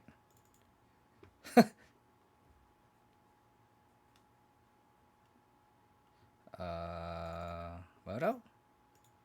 Cool. Alright, we just gotta make sure we don't lose the clock. That is the goal. And it did take our sideboarding. All the Fatal Pushes are out and the Cletus, so.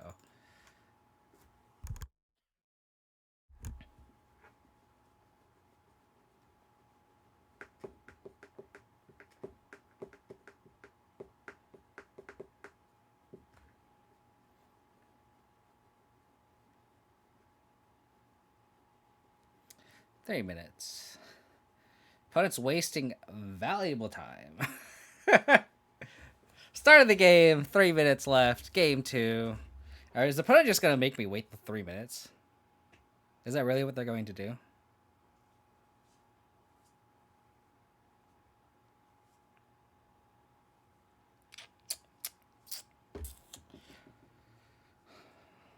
they're really just tilting off, and they are just making me wait.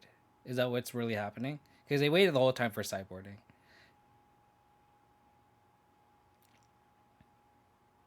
I'm back from Puerto Rico.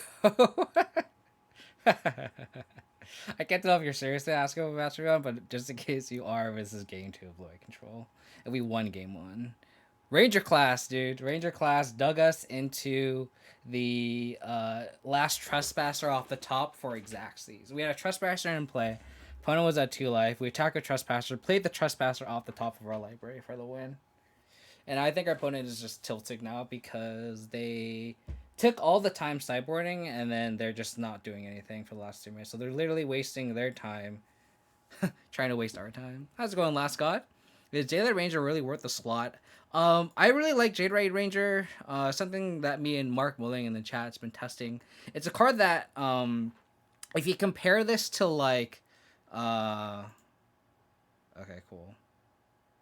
Like if you compare like Rakdos Midrange, right, that has like Fable of the Mirror Breaker, this kind of does the same thing, but a turn earlier. Where Fable, like the great thing about Fable of the Mirror Breaker is you get to like cycle cards, but you get to draw into them. So albeit Fable is obviously like a lot better, but the fact that Jaylight Ranger can essentially draw cards or filter or even mill cards to try to get Delirium with Grimflare. Like this card has been a lot better than you would think. It's like if we draw 2 lands off this card, it's still a 3-mana 2/1. That it was like a Mole Drifter without evoking. We got a 2/1 in play, and we drew 2 cards that we would have drawn. Like we don't want the lands off the top, right? And then if against like matchups where we're in an aggro deck or something and we need to dig towards our pushes or we draw the wrong half of our deck, this card helps that immediately. So I've been really liking Jaylight Ranger as a 2 of. Other card that's like in that slot because I could technically run 3 Jaylight Rangers is one of Old Rutstein. It's a card that helps. It either makes a blood token, a treasure token, or an insect. So if it makes the former 2. It helps trigger Revolt. It fuels Delirium for Grimflare. So, it's this card has actually been pretty decent. So, what losing to Green Black Pyre does to a mother? Exactly, Chris. Exactly. I don't actually remember what Augur Bottom is. I can picture the art in my head. It's from the D&D set, right? Moo 2, thank you for the follow. Appreciate it. I think this one that you play creatures off the top, right? Am I remembering wrong? We play lands off the top. So this card does like what Mark's saying. Like this doesn't really provide too much utility. Like I like the old Rutstein. It ETBs mills a card, so you get a value immediately. And I've tried stuff like Briarbridge Tracker, which it has been good. For those who don't know what Briarbridge Tracker does, this is what I actually tried in Abzan. It's a 3-mana 2/3, but it's technically a 4/3 when you have a token. And it might be better in this build because we have Ranger class and we have Sorin. But whenever you have a token, it gets +2/+0. But whenever like I'm in a spot where I need to dig, but I also want to attack, it gets really awkward because I want to crack the clue, but then my clock is just like diminished off this card. So again, it's like kind of awkward in a vacuum. It's worth probably trying over the Jaylight Rangers here because it's a bigger body. It has Vigilance, which is really relevant against all the aggro decks. Making a clue also triggers Revolt, which is kind of the main reason why I tested this card. This card is good. I just think Jaylight Ranger is better just because you get the value immediately. Not that you don't with Tracker, but like you have to play the card and then you have to crack the clue to draw a card. Versus this just has a lot more velocity. Like if you're trying to hit your your 4th land out for like a Kalitas or something, you just explore. If you have a spell on top, you just mill it and you get another chance at a land. And then if you really need that 4th land, you can mill the top 2 cards and hope to hit a 4th land that way. So it's just a lot more efficient in doing what you want to do. Briarbridge Tracker is probably better in like grindy matchups generally because you actually want the actual card draw versus when you draw land, it's kind of whatever. But when you crack a clue and you draw a land, it's kind of like, okay, well, you'd rather just not pay the mana to do that, right? So let me update the record, and then I'm gonna be back. I'm gonna get some more water real quick, and then we're gonna resume the manager calls. I will be right back.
How's it going, Lucas? It's the same deck that I played the past couple streams.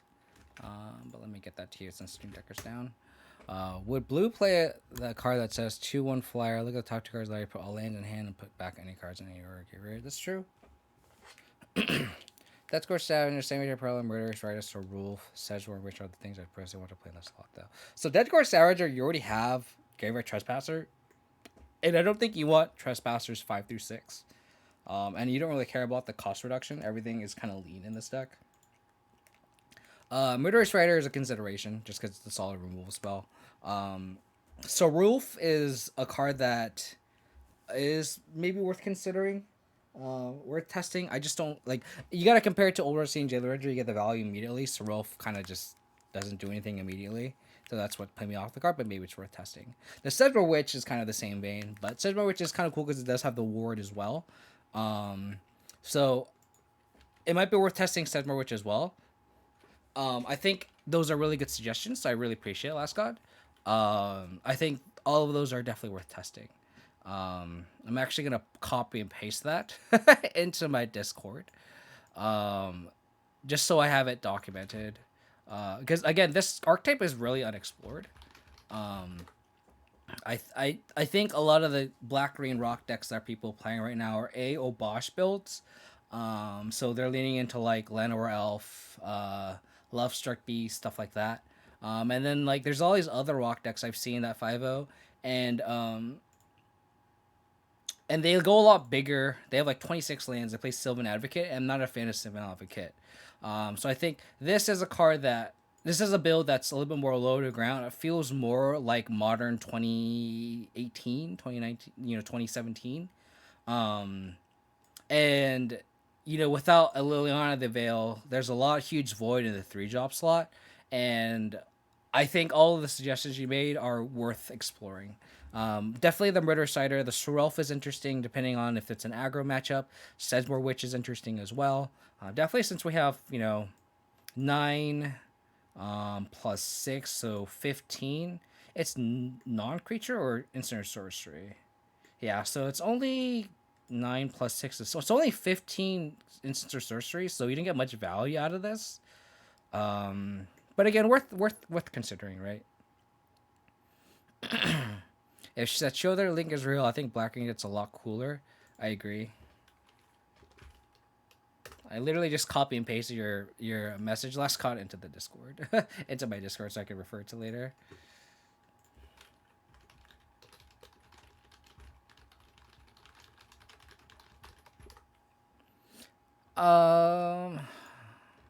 Diego, let me put this deck list here.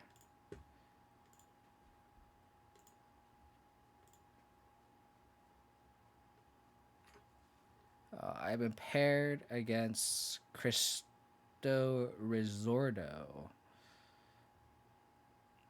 Okay. So we are the away team now.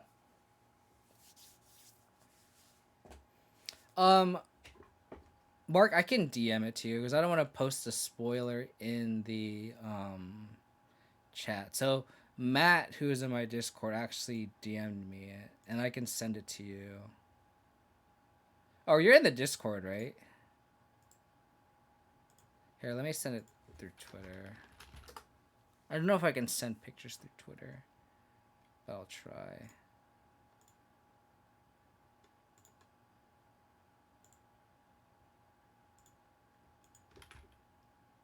Oh, I can't fucking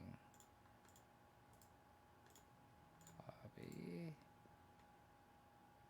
Why can't I paste? There you go. Yeah, Mark, I DM'd it to you on Twitter.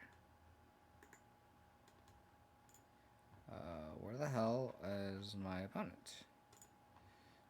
I have to make it, right? Waiting for KO damage. Yeah, I'll have to look for Crystal Risotto.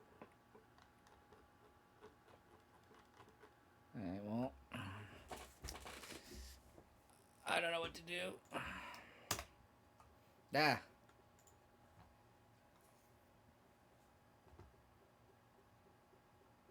Are you playing this RCQs? All RCQs around me are sold out. They've literally also. I played in one, and I played a really shitty Abzan deck that I kind of forced. I wish I figured this deck out sooner because I would have loved to play this deck. There's a lot of Izzet Phoenix, and I think this deck is really good against that deck in that field. So it's kind of unfortunate. So Yorion is revealed. Opponent played Hollow Fountain Pass. Ranger class is a good draw because it's a card we can just play out.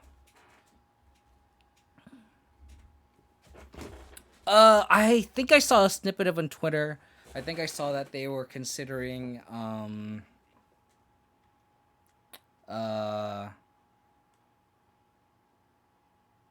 I think I'm gonna go Scavenging Ooze here. It gets censored, it's whatever. And then I'll go Thoughtseize into Ranger class next turn. Because I really want this Ranger class to resolve.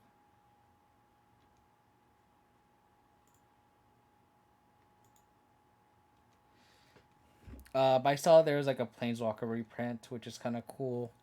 I think they said that there are 2 of the original Weatherlight, which is kind of cool too. Narset. Okay. I wonder if I should play Jailer Ranger. It's the biggest body. Memory Deluge.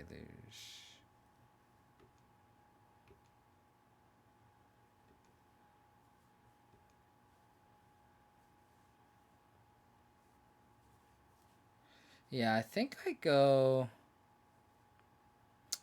Trespasser here. I think I go Trespasser. It's so like if they try to spot remove it when we try to attack this Narset down, they have to take a card, and we're gonna Thoughtseize the next turn, so I think this is fine. I play that card for sure like instantly. It costs 5 though, so that's the main concern. But the ward is discard 2 cards. So you don't get value out of it right away, which is kind of unfortunate. It's kind of what I'm worried about, but if you get to untap with it, that'd be really good, obviously. Okay. They were digging for a 4th land. So depending on what's in their hand...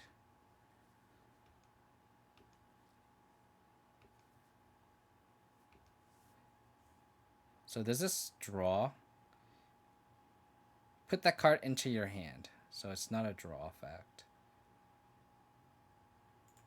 Let's Thoughtseize here, because if we want to eat it with Trespasser, we can. Wandering Emperor. It's a double Wandering Emperor.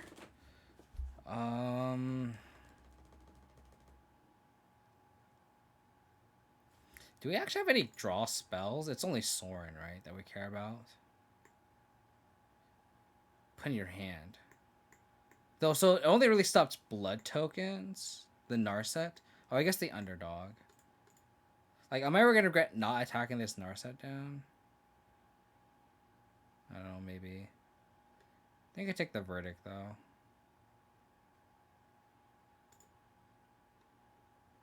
think I just have to attack the Narset, right?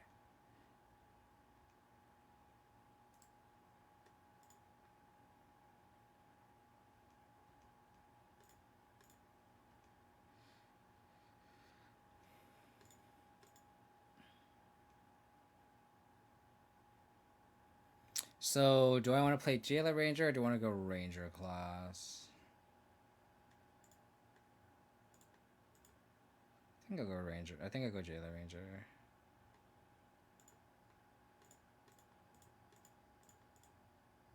Let's get our draws going. Okay, value. This is like the perfect like example of Jailer Ranger. We milled over a push we didn't want to draw, and then we drew a card.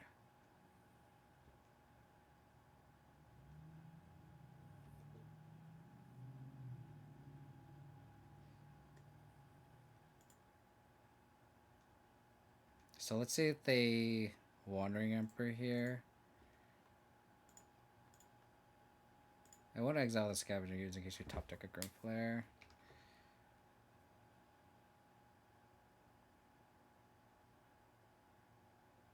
So the Wandering Emperor.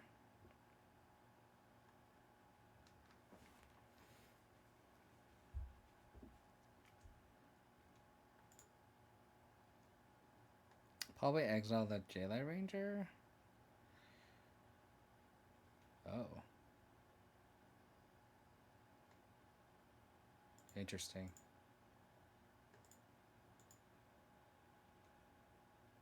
So I guess they can march this Jailer Ranger, that makes sense.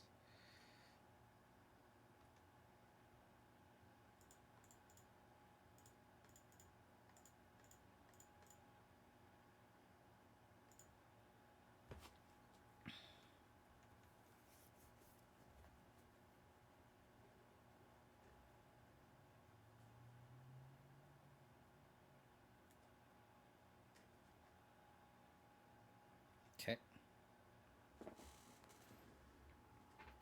So I could push this, and then they can absorb it, and then they can't Wandering Emperor.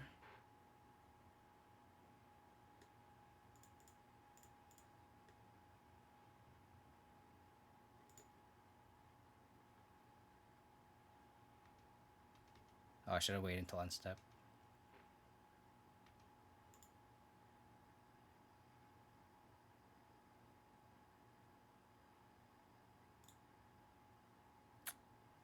So we attack.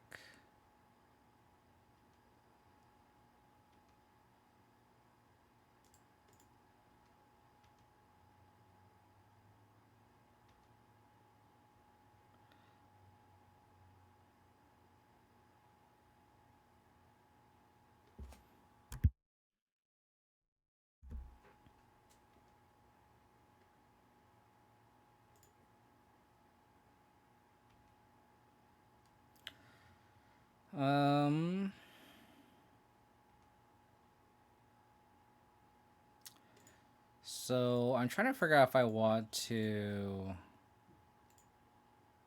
trophy this Wandering Emperor.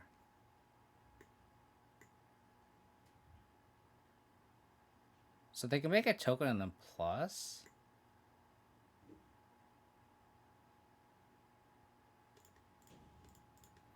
I think we just want to trophy this now. Get under their absorb. Do have to play a little bit faster. We're compared to the last control match. We are behind on clock now. Something to note.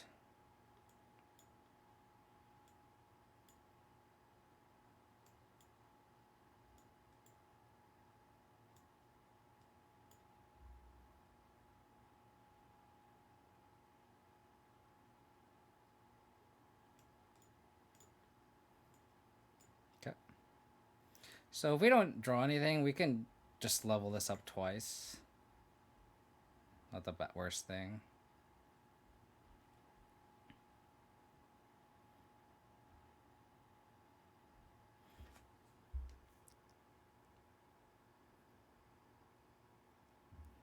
Wandering Emperor is definitely a pain in the butt. Okay, so they're holding up Absorb.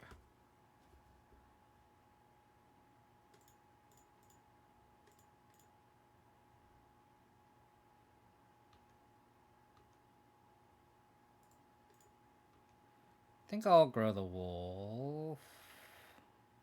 If they're gonna march, they can march the wolf. So I'll just grow the Jailer Ranger, and then I might share the love next turn.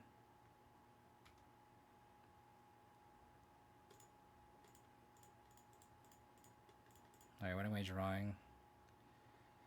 A Glade Capglade, a Death Capglade. Sorry.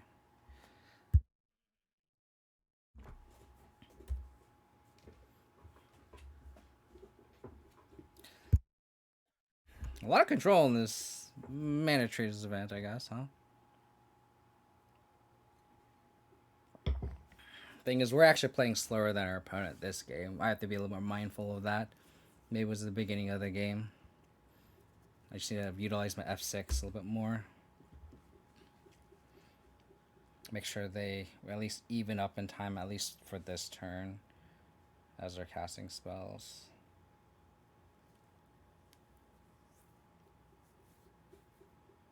Yorion in hand. That's not good.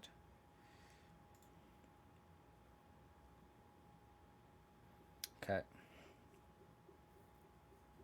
So I'm glad I put the counter on the Jailer Ranger, because now we can attack the Ranger and trade with the Yorion, which I think they'll probably be happy with.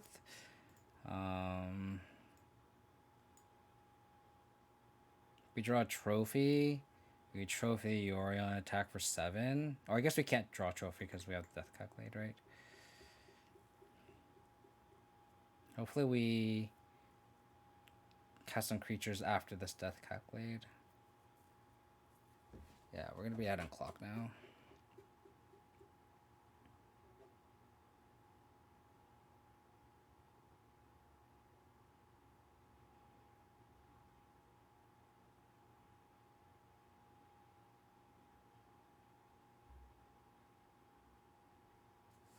That was not a good draw.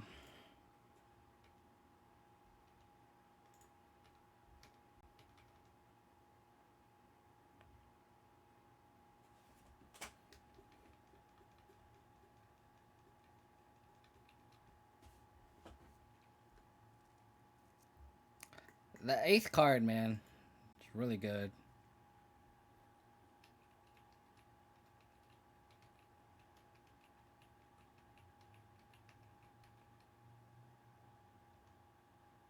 Sheesh. They tapped the castle, though. That's interesting. Oh, I guess they can untap it. Oh, they tucked. So they probably have a removal spell for my wolf now.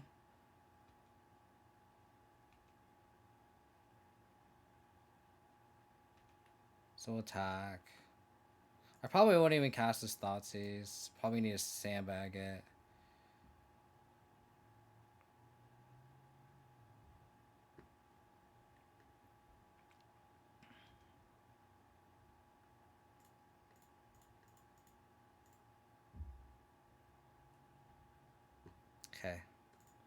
Okay. I believe they have double Absorb in hand.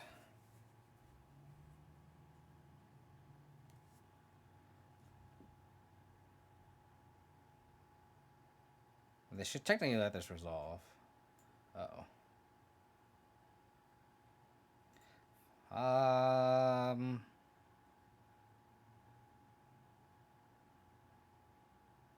Can we beat Shark Typhoon?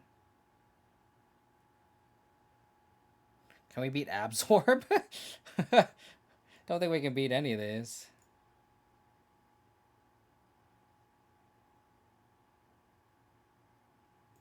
I think we take the Shark Typhoon. I think they would hard cast Shark Typhoon. This game looks like it's going to be out of reach for us, unfortunately.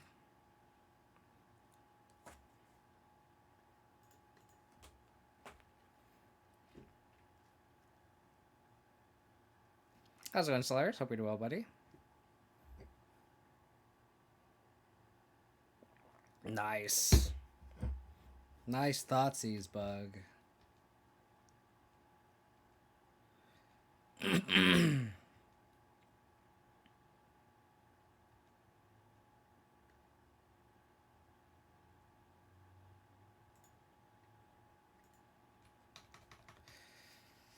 Hmm. Well, we know they have the absorb.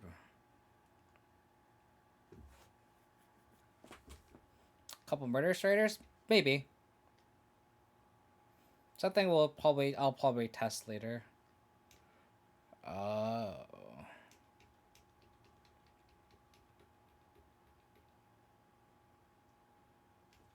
So I kind of like stuck with the build with cards that I knew or were good, i.e. Jayla Ranger and Old Wetstein.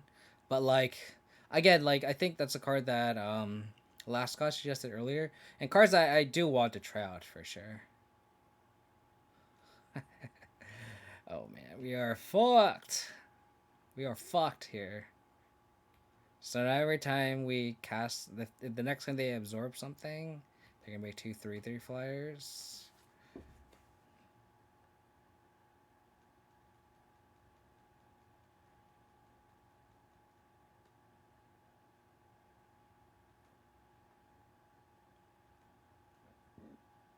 Excuse me. They could honestly just absorb this and just make 2/3/3s.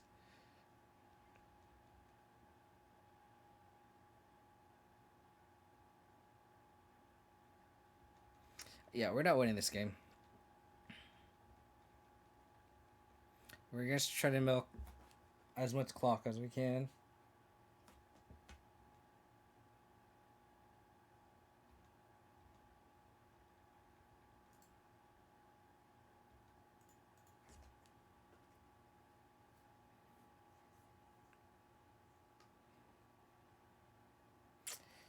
Unfortunate.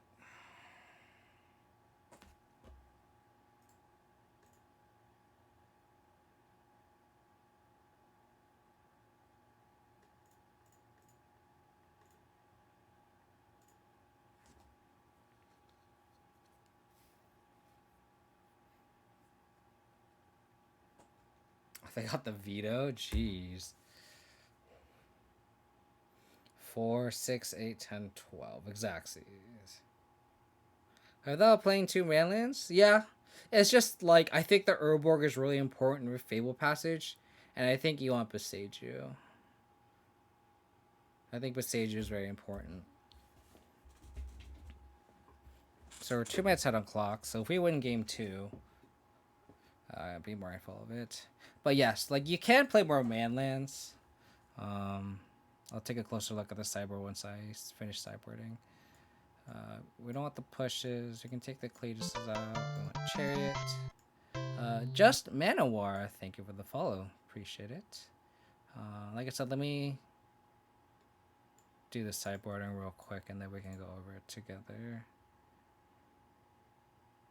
I think we trim a decay, right? And just have one go blank. I think that's what we did last time. So like if you look at the mana base, maybe I'll pull up this window here. Like we have 2 Fable Passage because of Grimflare and Revolt. So I think the Urborg is really important, and then I think the Beseiju is very important too. You could theoretically have them over the pathways, but I like having 2 pathways to have enough dual lands. And like you can have, I think Castle's like better than like the 3rd Madland, and I like Beseiju. But like you could theoretically turn. Damn it. That sucks. A lot better. You could theoretically turn a any of those utility lands into a manland if you want to.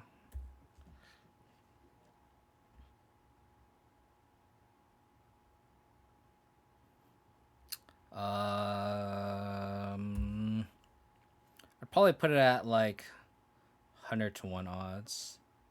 I would not put my money on that. I think it's probably like it could be Liliana though. It could be.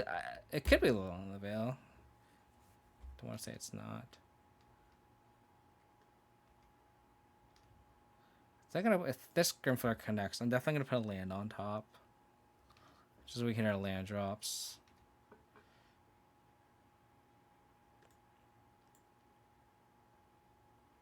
I really want that chariot. Fuck.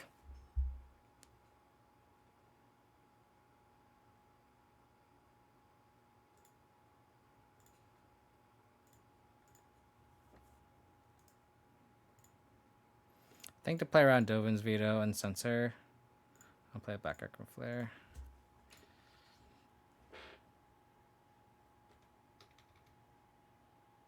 I mean, if they have the Wrath the board in 2 turns, so now we can slam a chariot.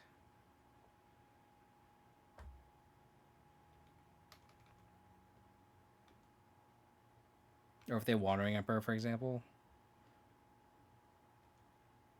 I don't think we can mill a chariot. Black's 10p. Thank you for the follow. Appreciate it.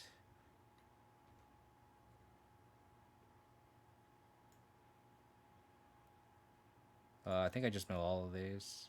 Go for the 4th land. And Slayers, thank you for the follow. I think I mill all of these. I think I have to go for the land. Okay, so now we have the decision. I think we want to keep all the threats, right? So I'll probably put J-Land Ranger last. So now here, if they wrath the board, we could slam a chariot. If they slam Wandering Emperor, they exile 1, we slam chariot.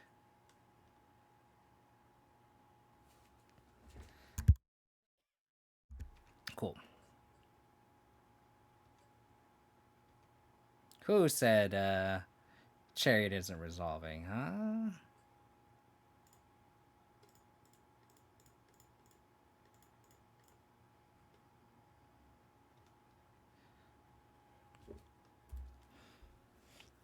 The problem is now is if they have Wandering Emperor, we're kind of fucked. The real question is, do we activate chariot there?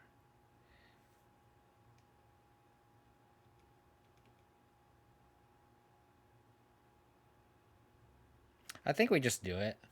Because we attack, they make another token. What are they doing? Okay.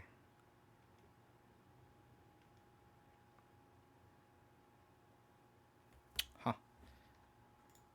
Well, I'm gonna go Ranger class first. If they veto this, that's fine.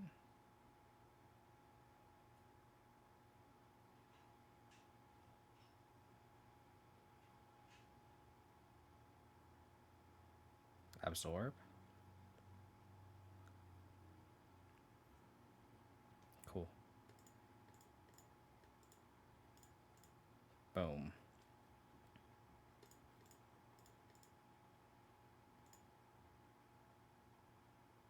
Maybe I should have led with Underdog first, but I don't know. Who knows?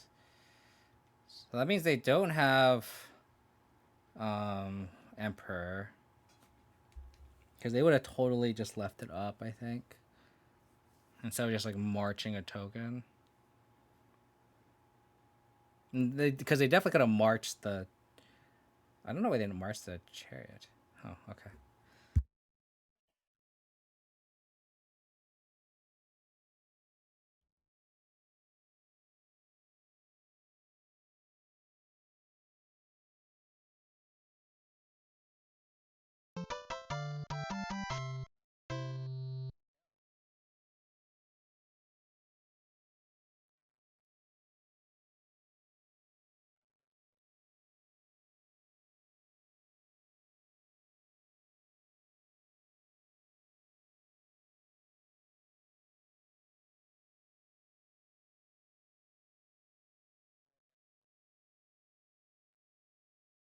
Oh, sorry, my mic's off.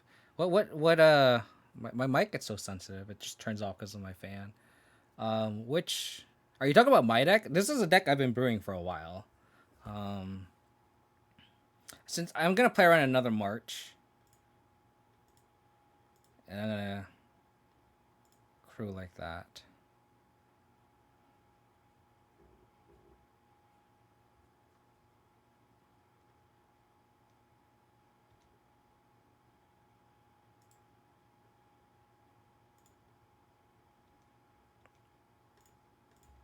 And I think I'm at a point where I just don't um, play anything out in the battlefield. I think we have a lot of pressure already.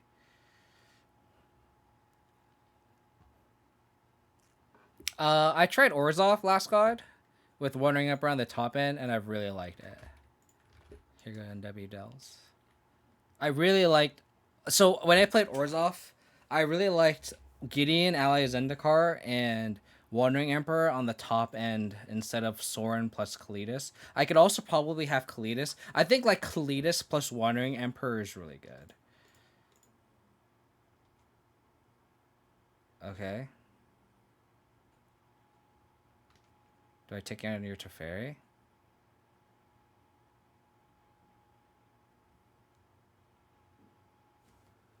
I have tried 4-mana Vraska and I don't like that card. I should make like a command about that card. I hate that card with a passion because it's like the decay effect is not bad. Um, but like I hate how you plus and you net even on resources. So I think that's my biggest pet peeve. Like if you look at Soren, if you look at Chandra, like all these walkers, like they just drown you in card advantage, and Vraska doesn't do that. You have to net even on resources. Yeah, you really have to build around Vraska, and that's not what mid-range decks do, you know? Okay.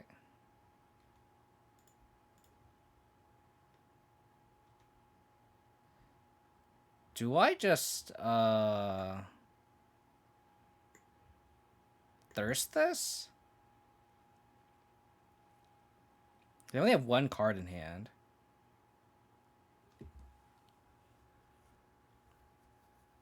I feel like it's worth trading it.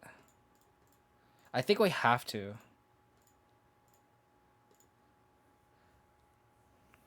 Because we kind of just win the long game as long as they don't have a way to.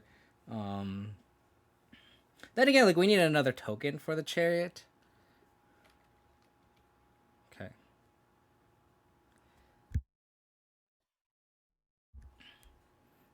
Okay, so I think we Shark Typhoon. Okay. So they have Shark Typhoon in hand. So now we go Jade Light Ranger.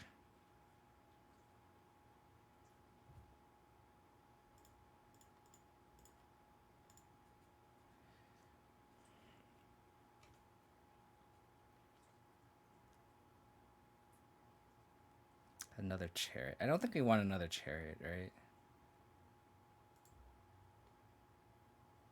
I don't think we want another chariot.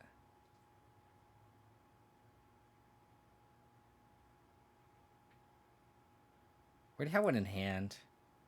I think I actually want a land, actually, yeah. That's actually fine. Yeah. It's legendary, FYI, people don't know.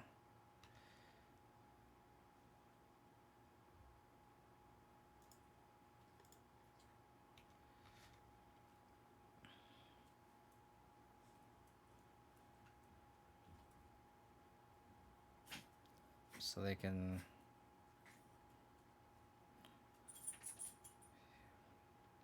make a 2/2.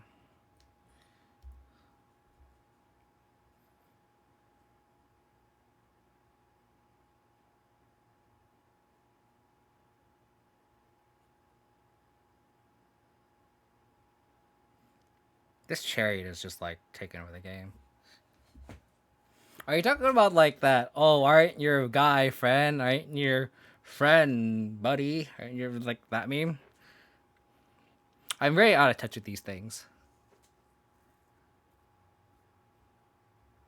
I agree, Slayers. I agree.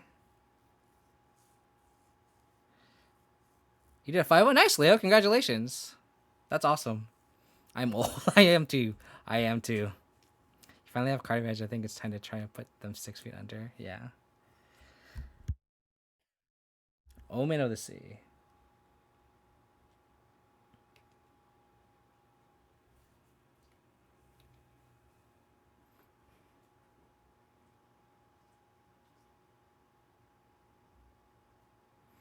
So this is again, like, we're 4 minutes ahead on time. If we somehow squeeze out this game, this is a verdict. So we can't crew Chariot, unfortunately, or we can crew. I guess we can crew Chariot. We just don't get any value out of it.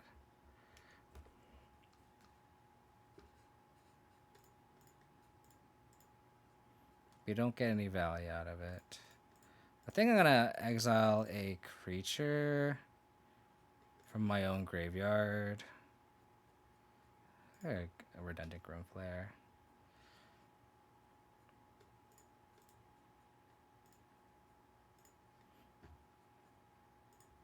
I think we attack them.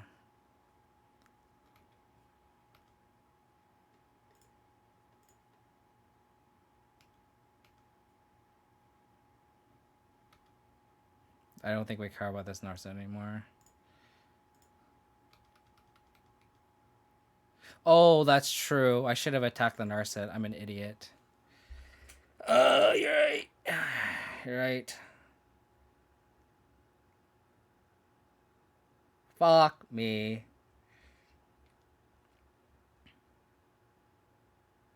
Okay.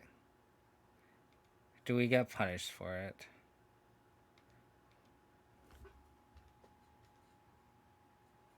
I guess we get to just attack a Narset now. Not a land. Not a land. We didn't get punished, yeah.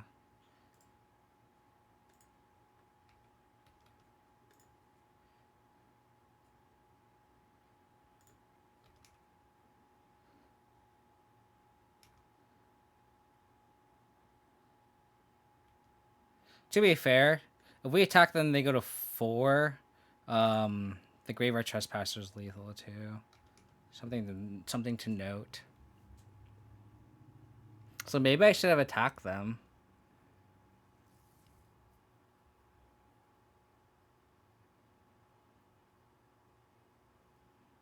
Maybe I should attack them.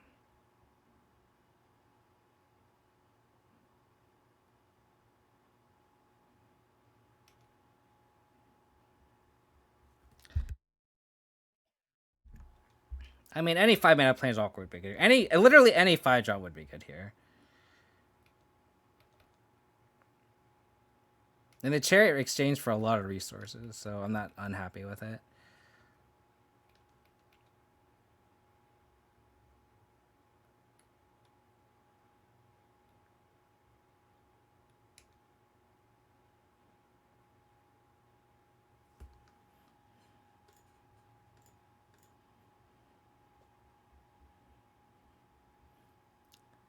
So we're trying to see if they have a March, and then we can Hive.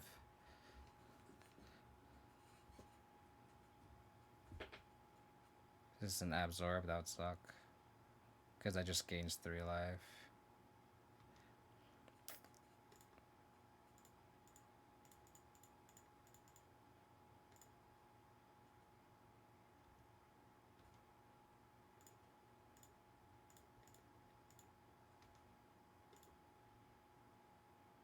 Doesn't matter. I don't know. Maybe I should have attacked them.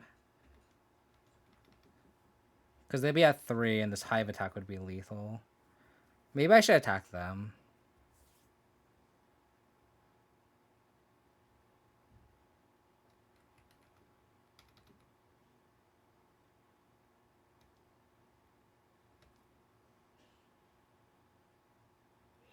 Fuck.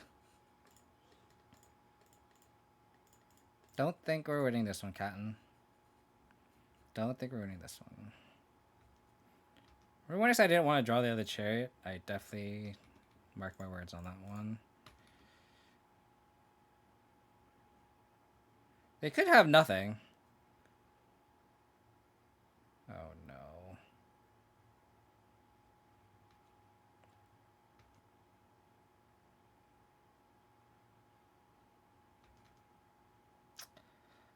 Well, that's unfortunate. Looks like we're not gonna win this game.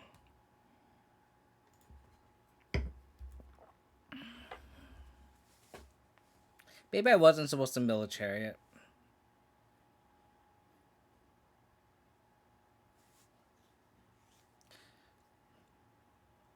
Maybe I was supposed to keep chariot on top.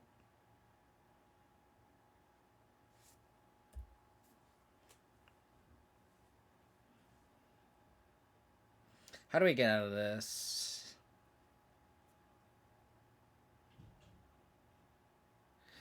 I mean, maybe the turn where I like killed the Narset, I should have attacked them because that would have been the high would have been lethal, right?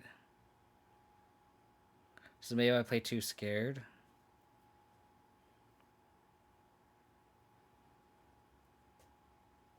That's the X at top of the concede match. That means we're not out of this yet. The Dovin's veto, never mind.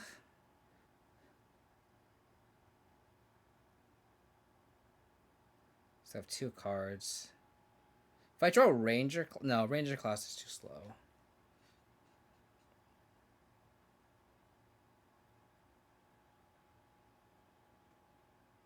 Noxious Grasp. So they have Dovin's veto, so we can't cast this Noxious Grasp, unfortunately. So I have Dovin vetoes in hand.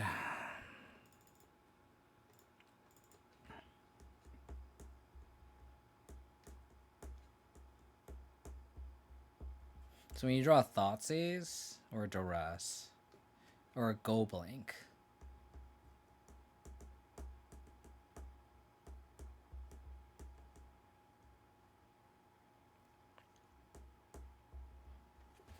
I don't know. I really do think they need to get rid of the companions in this game completely, though. I think it's just an absolute mistake.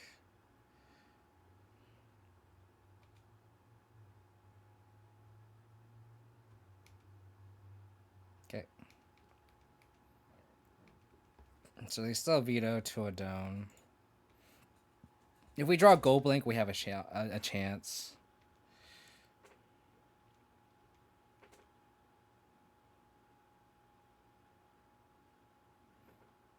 Go Blank, Duress, or Thoughtseize. Old Redstein. Well, this would have been better as a J-Light Ranger. That's the real question.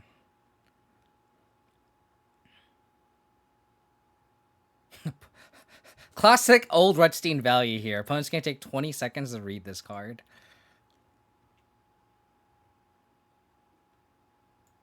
Okay. So we can get value off this Chariot soon, hopefully. We can crew the Chariot, attack, make a copy of a Blood Token, for example. Okay. Again, they still have Dovin's veto. So we can't cash in this Grasp yet. Okay.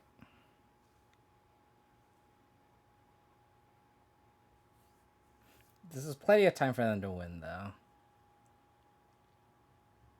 Thanks, B. Kelly. Appreciate it.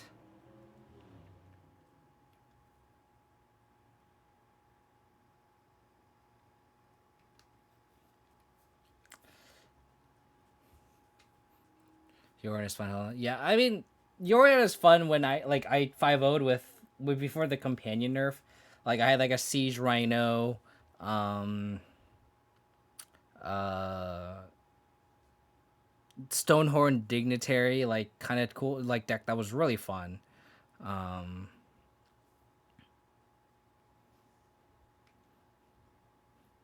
But you know, it's fun when it's bad decks like that, not when it's like strictly better to play an 8th card. Why you aren't seeing and I saw a clock. Yeah, 3 minutes is definitely close. Like we definitely need to draw a discard spell here. to K. So that we can, like, grasp the Yorion. Okay, so we're gonna sack this. Oh, they have a Narset in play. They have a fucking Narset in play. I am so bad this game. Okay, well, fuck. But my words by not taking the Narset. I mean, this is a separate Narset, but it's okay. I mean, we weren't winning this game anyway, regardless if we get that or not. And I doubt they'll. I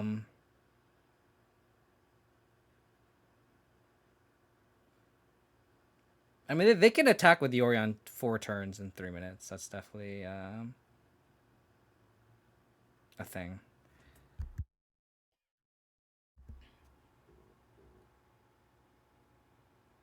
Interesting.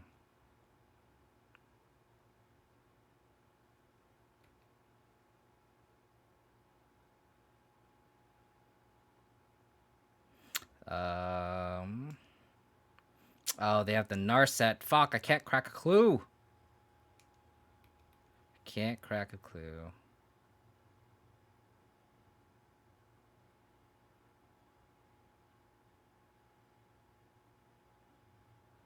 Dream Trawler.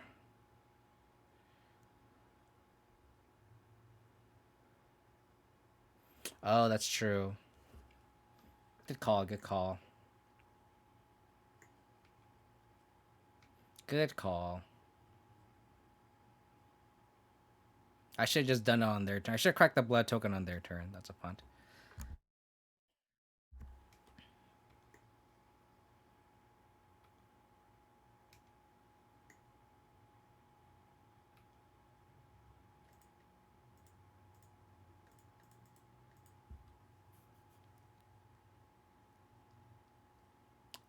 Okay.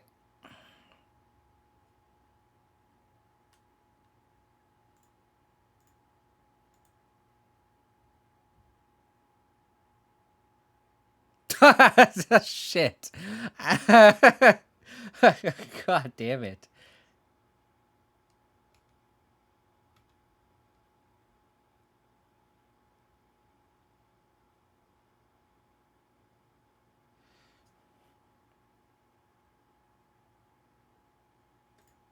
Under the F6 here.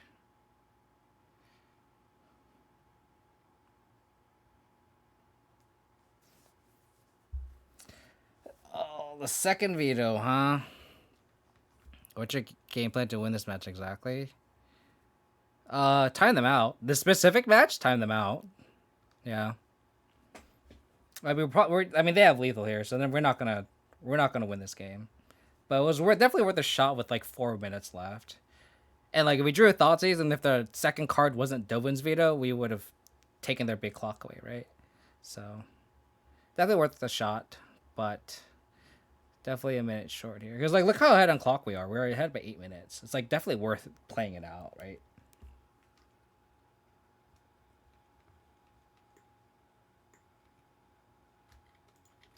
GG.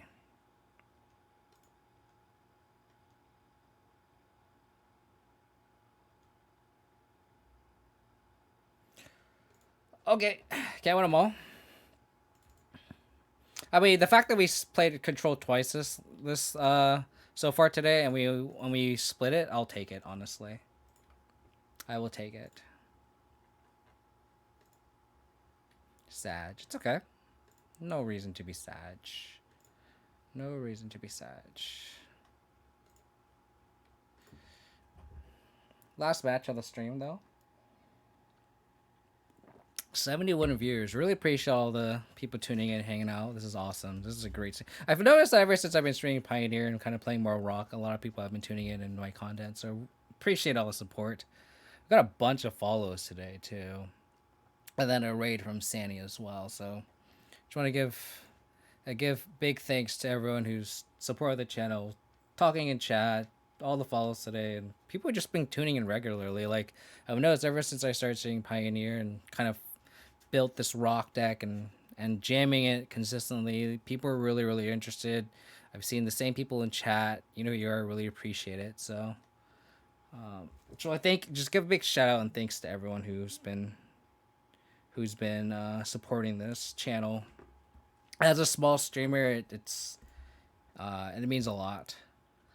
All right, so the home team has been 4-0 so far today. Hopefully, we can carry that streak over. I am the home team.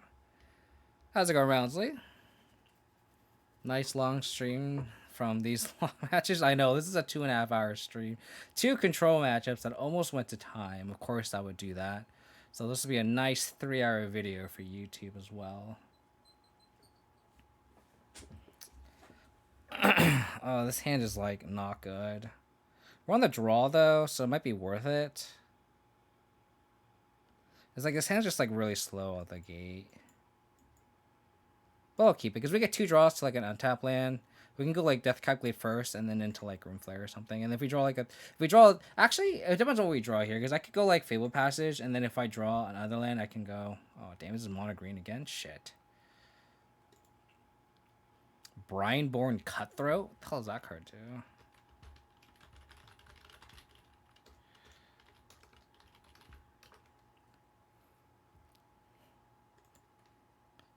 Huh, interesting. Never heard of that card before. Okay, well, I think we have to go Fatal Passage. Go Forest here.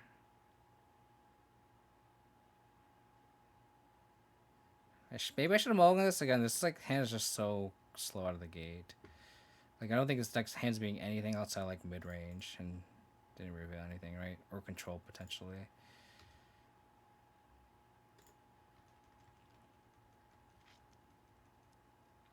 Yeah, maybe like we're like auto losing this game against mono green because I should have mulliganed this hand.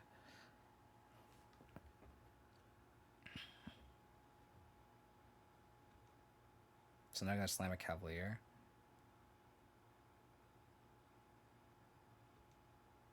Oh, you're saying their hand sucks. Well, that's unfortunate. Land.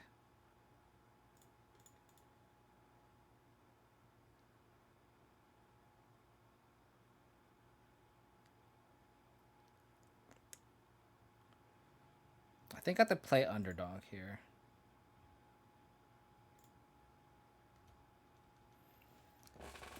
Because if that way, if they try to attack with higher, we can block. 1, 2, 3, 4, 5. Technically, if they draw a land and they activate Kira, they can't. But it gives us the opportunity to, if they don't want to spend their Planeswalker or they don't draw land, what they do.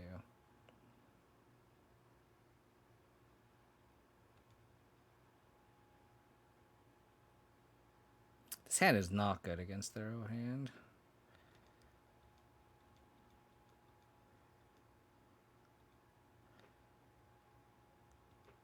Alright. We never win a pre-board matchups against this deck anyway, so...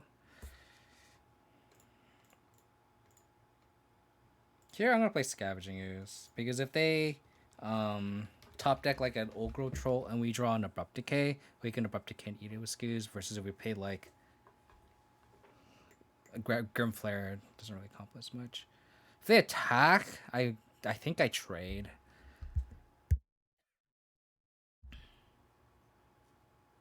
That sucks, because I feel like if we had just I should have bowled into 6, and like knowing their opener, like knowing how their anemic their game plan is, like I think a normal hand might have done a good job against this, but who knows? We also could have just mulled into Oblivion too.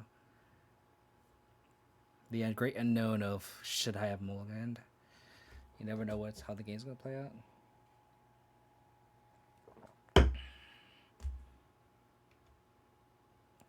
Okay.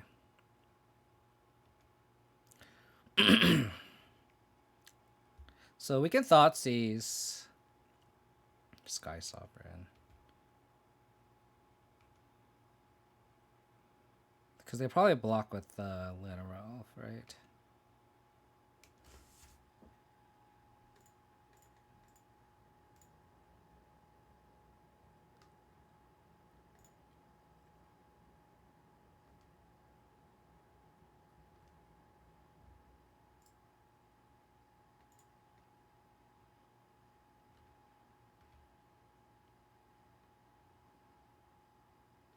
Wish I could take the card down.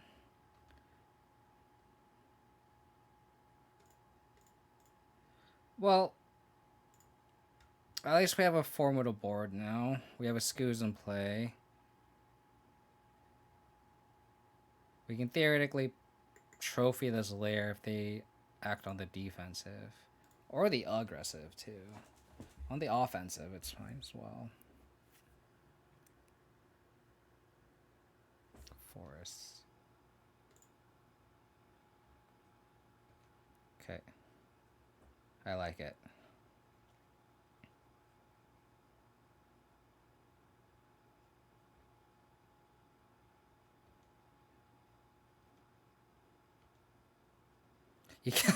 Leo.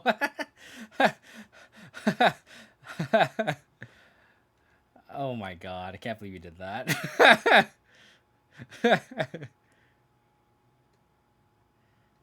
So 7.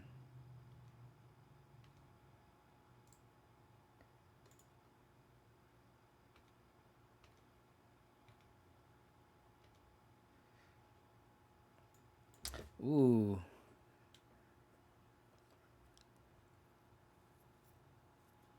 Think I bin the push. Keep Thirst on top, keep Trophy on top.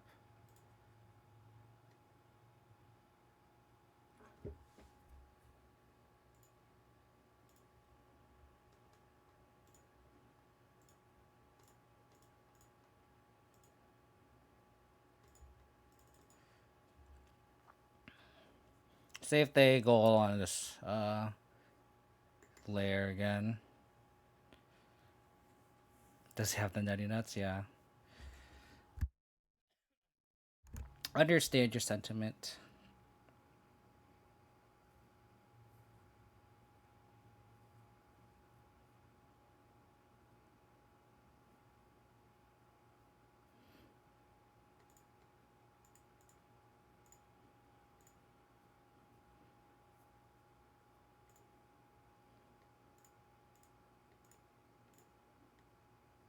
Eat the card. So their hand is Beseiju, unknown.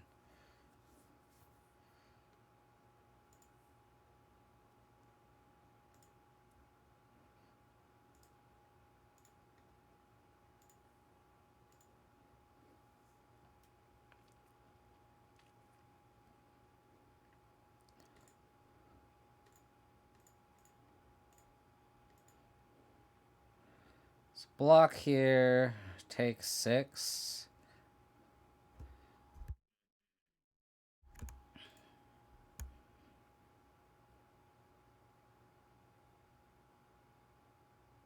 Wow, they're just taking this.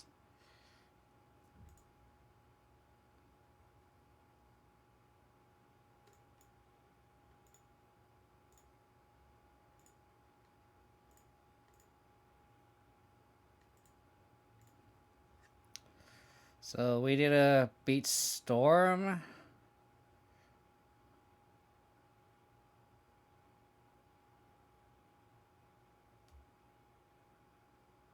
Oh. Sure.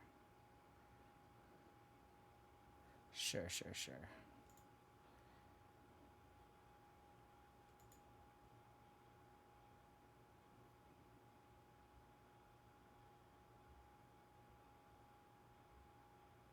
Maybe I should have trophied the Cura on the stack. Because now they could cast 1, 2, 3, 4, 5. Yeah, maybe I should have trophied the Cura on the stack. Wow. Unbelievable. I think I saw the punter there. I think I should have trophied the Cura with the Cavalier on the stack. So then they can't go off. But I guess they could have done it anyway. They had the Nykthos. Yeah, I don't know. All the mono greens, huh?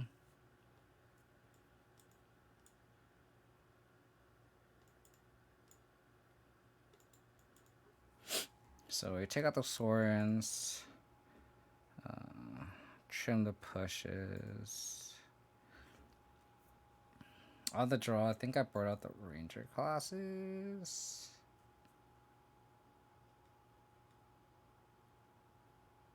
Don't think I like Old Rothstein either.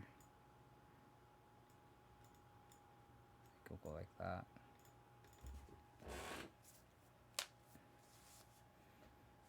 Okay, that was really lucky.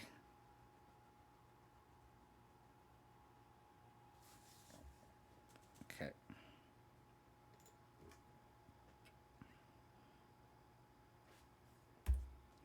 Okay.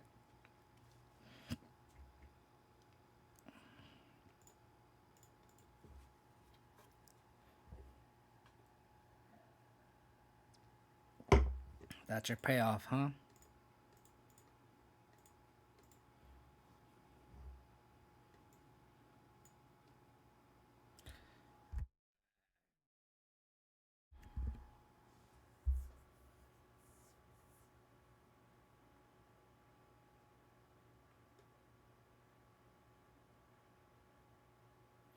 Do I take the oath here?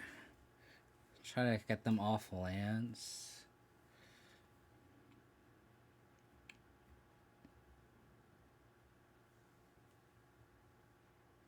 The Voracious Hydra doesn't do anything. The Storm is far. We can grasp the Kiora.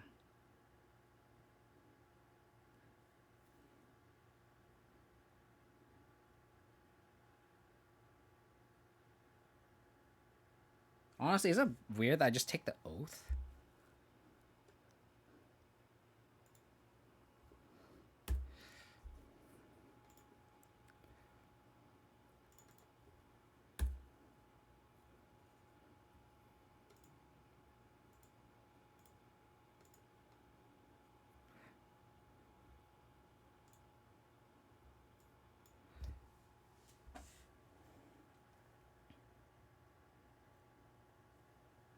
So I think I take the Karn here.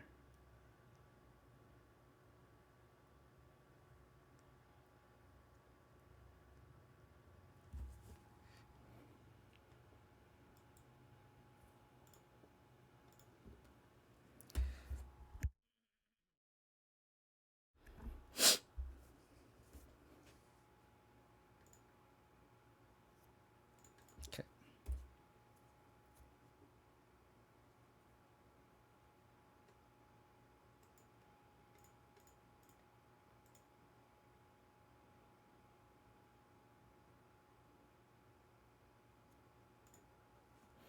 Don't want to ramp them in case they draw a land, and then they have a Cavalier. So the fourth land. Is for Voracious Hydra? Okay. That's fine with me.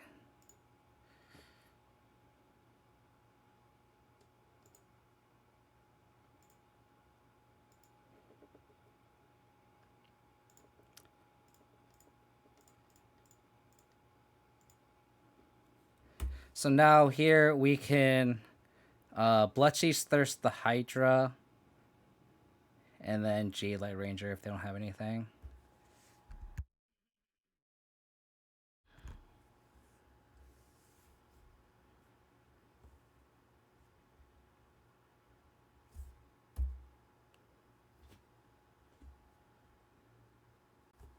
Cool.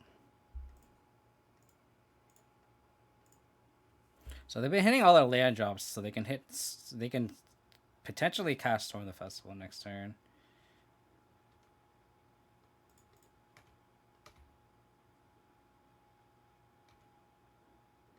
Well, let's hope this Jade Light Ranger mills something nice, or we can try to find something nice. I don't want a Cletus though, not a backup one. No 6 land. Dude, they literally hit land drop, land drop, land drop, land drop to curve into Storm.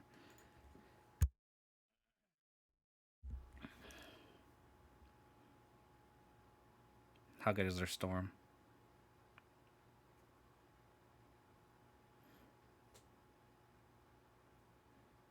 Oh. So their Storm was very bad. So what did they hit? Hit Karn. Okay. Sure.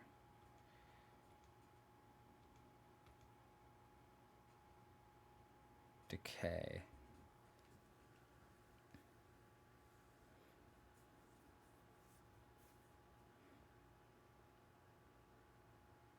So if I decay the elf, attack, they're at 7. We're 1 damage short from lethal, 2 turns to now.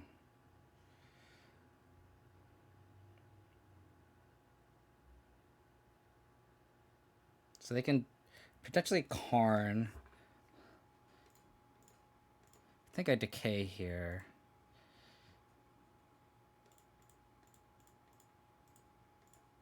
Sack this. Deal 9, so it's a 2-turn clock now.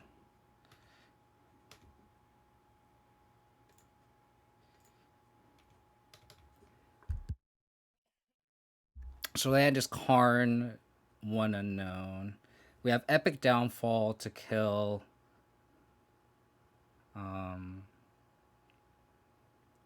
They can't cast Storm this turn.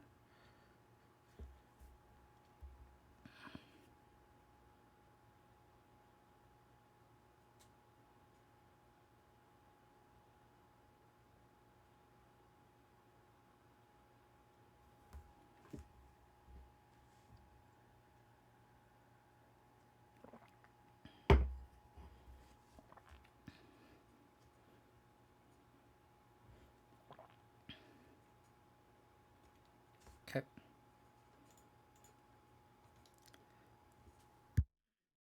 Is there a 3-drop creature that they can play to chump? It needs to be exactly 3 mana, please.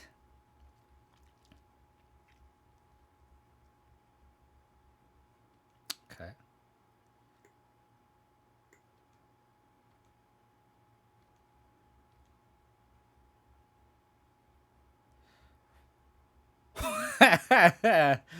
Oh, that's fantastic.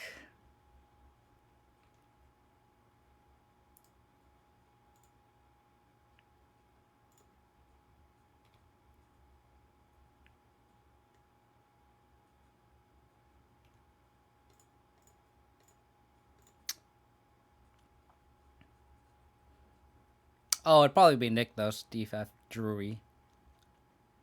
Yeah, baby. Beat Monterey twice, huh? Oh yeah. Oh yeah. Oh yeah. But definitely Nykthos. The deck is very anemic without Nykthos, for sure. Get caught Mono G. So we played 5 matches today. I'm gonna have to call it here. But we've been consistently 3-2ing or 4-1 with this deck, so this is kind of aligned with what we've been doing. I don't remember what one of the matchups. Oh, Greasefang. So we beat Abzan, Greasefang, Mono Green twice, and Control, and then we lost to Control. So this list has felt really, really good. I'm really excited to hopefully qualify for the Manatraders event. We're currently 4-1, so we just need to win 3 of the next 2, I believe, and then we qualify. So we're on the right track. But that'll do for me. I really appreciate all the support. We got a bunch of viewers today, 62 viewers. Really appreciate it. I don't know when my next stream will be. It might be tomorrow or Wednesday, but definitely hit that follow button on Twitch if you want to get notifications. You're going to get check out past streams. You can go to my YouTube. Post a link there. Par Smasher, thank you for the follow. And Mountain Rider 211, thank you for the follows. All the follows today. I'm going to give a huge shout out to It's Sandoiter. If you haven't followed him already, please give him a follow. But he gave us a nice raid, and then we had a bunch of follows today. So really appreciate all the support, y'all. Like I said, this list feels really, really good. I've been happy with this shell. We've had success so far, and we are continuing that success today. So I'm hoping we can qualify next stream. If not, we still have a decent amount of time. The Truro11, thank you for the follow. Really appreciate it. But yeah, really appreciate everyone tuning out. Again, follow me on Twitch if you haven't. Subscribe to my YouTube. We're at like 700 and like 20 something subscribers. Trying to hit that 726. Trying to hit that 1K goal. So we haven't subscribed to my YouTube. I post all of my streams there. Really appreciate the support there. DCM Damn 87. Really appreciate the follow. But yeah, really appreciate everyone hanging out. Again, follow me on Twitter if you haven't. Join the Discord. Let's send y'all over to Fluffy Wolf 2, my boy.